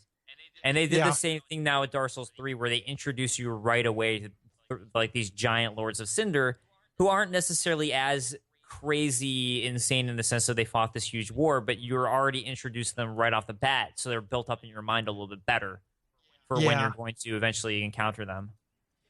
But even out of the ones that they do that for Dark Souls 3, I think Aldrich is the most successful. Yeah. Where they spend the most time laying down. Like we've just got, this is the third area in a row that we've done that is like almost entirely related to and in service of building up Aldrich. Yeah. Like we got the village he's been harvesting from. We've got the path they dragged people through. Yeah. We got to his house, and we're still going to get to his hometown before we actually get to him. Yeah. Like it's a really complete story. Realize that their first time through, though, because my first time through, I certainly had no idea Undead Settlement had any relation to Aldrich.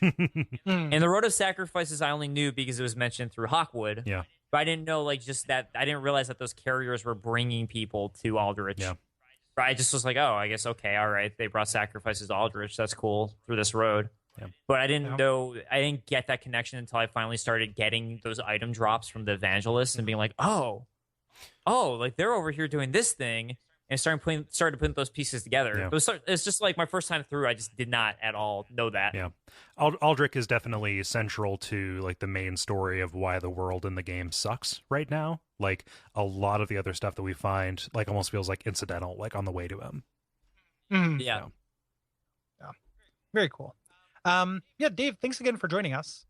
Thanks so much for having me. Sorry if I rambled a lot. No, it's quite all right. It is a complicated episode and area. Can you remind people where they can find you online?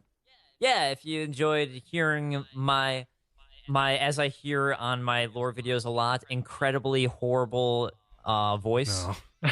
That's mean.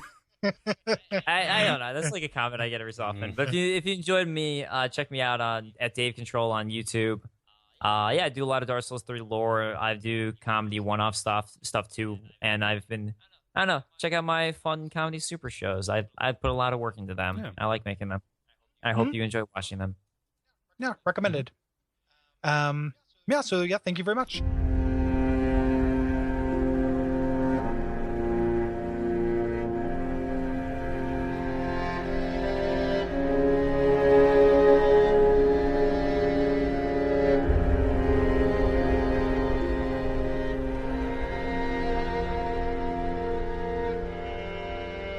So we let Dave go because we're going to be doing the admin stuff, but we really appreciate him taking the time.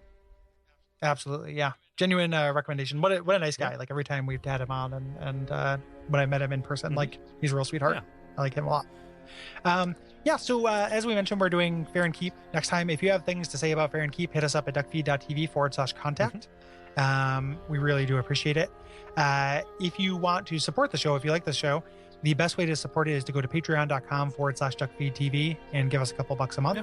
Makes a big difference. Yeah, we have the social media channels, Facebook and things like that. iTunes ratings and reviews. Can never say that enough. There are plenty of other shows on the network too.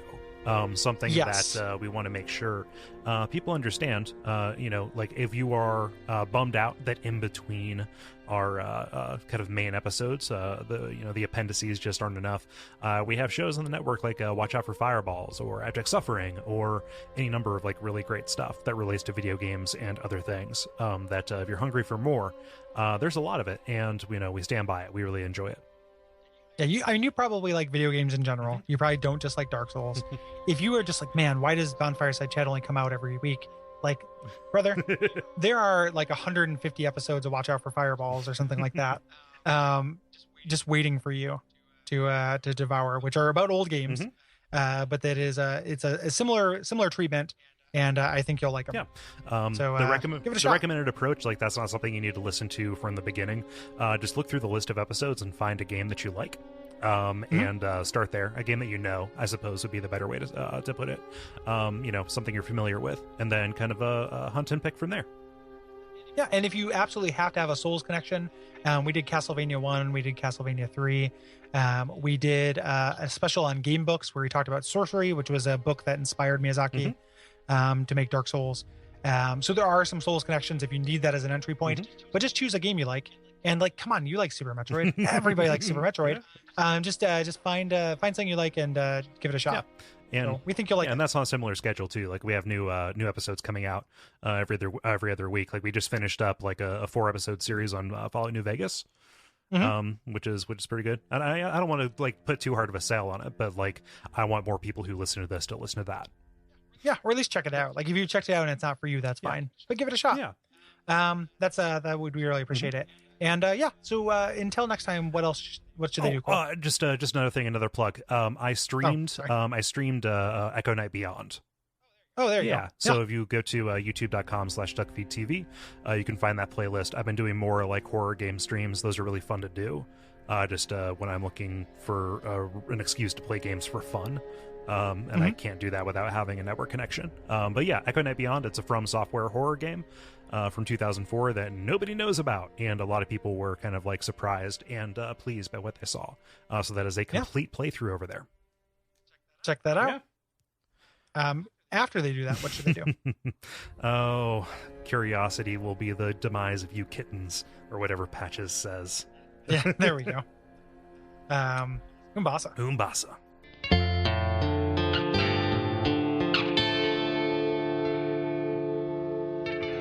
And we all pray that we will have far more soon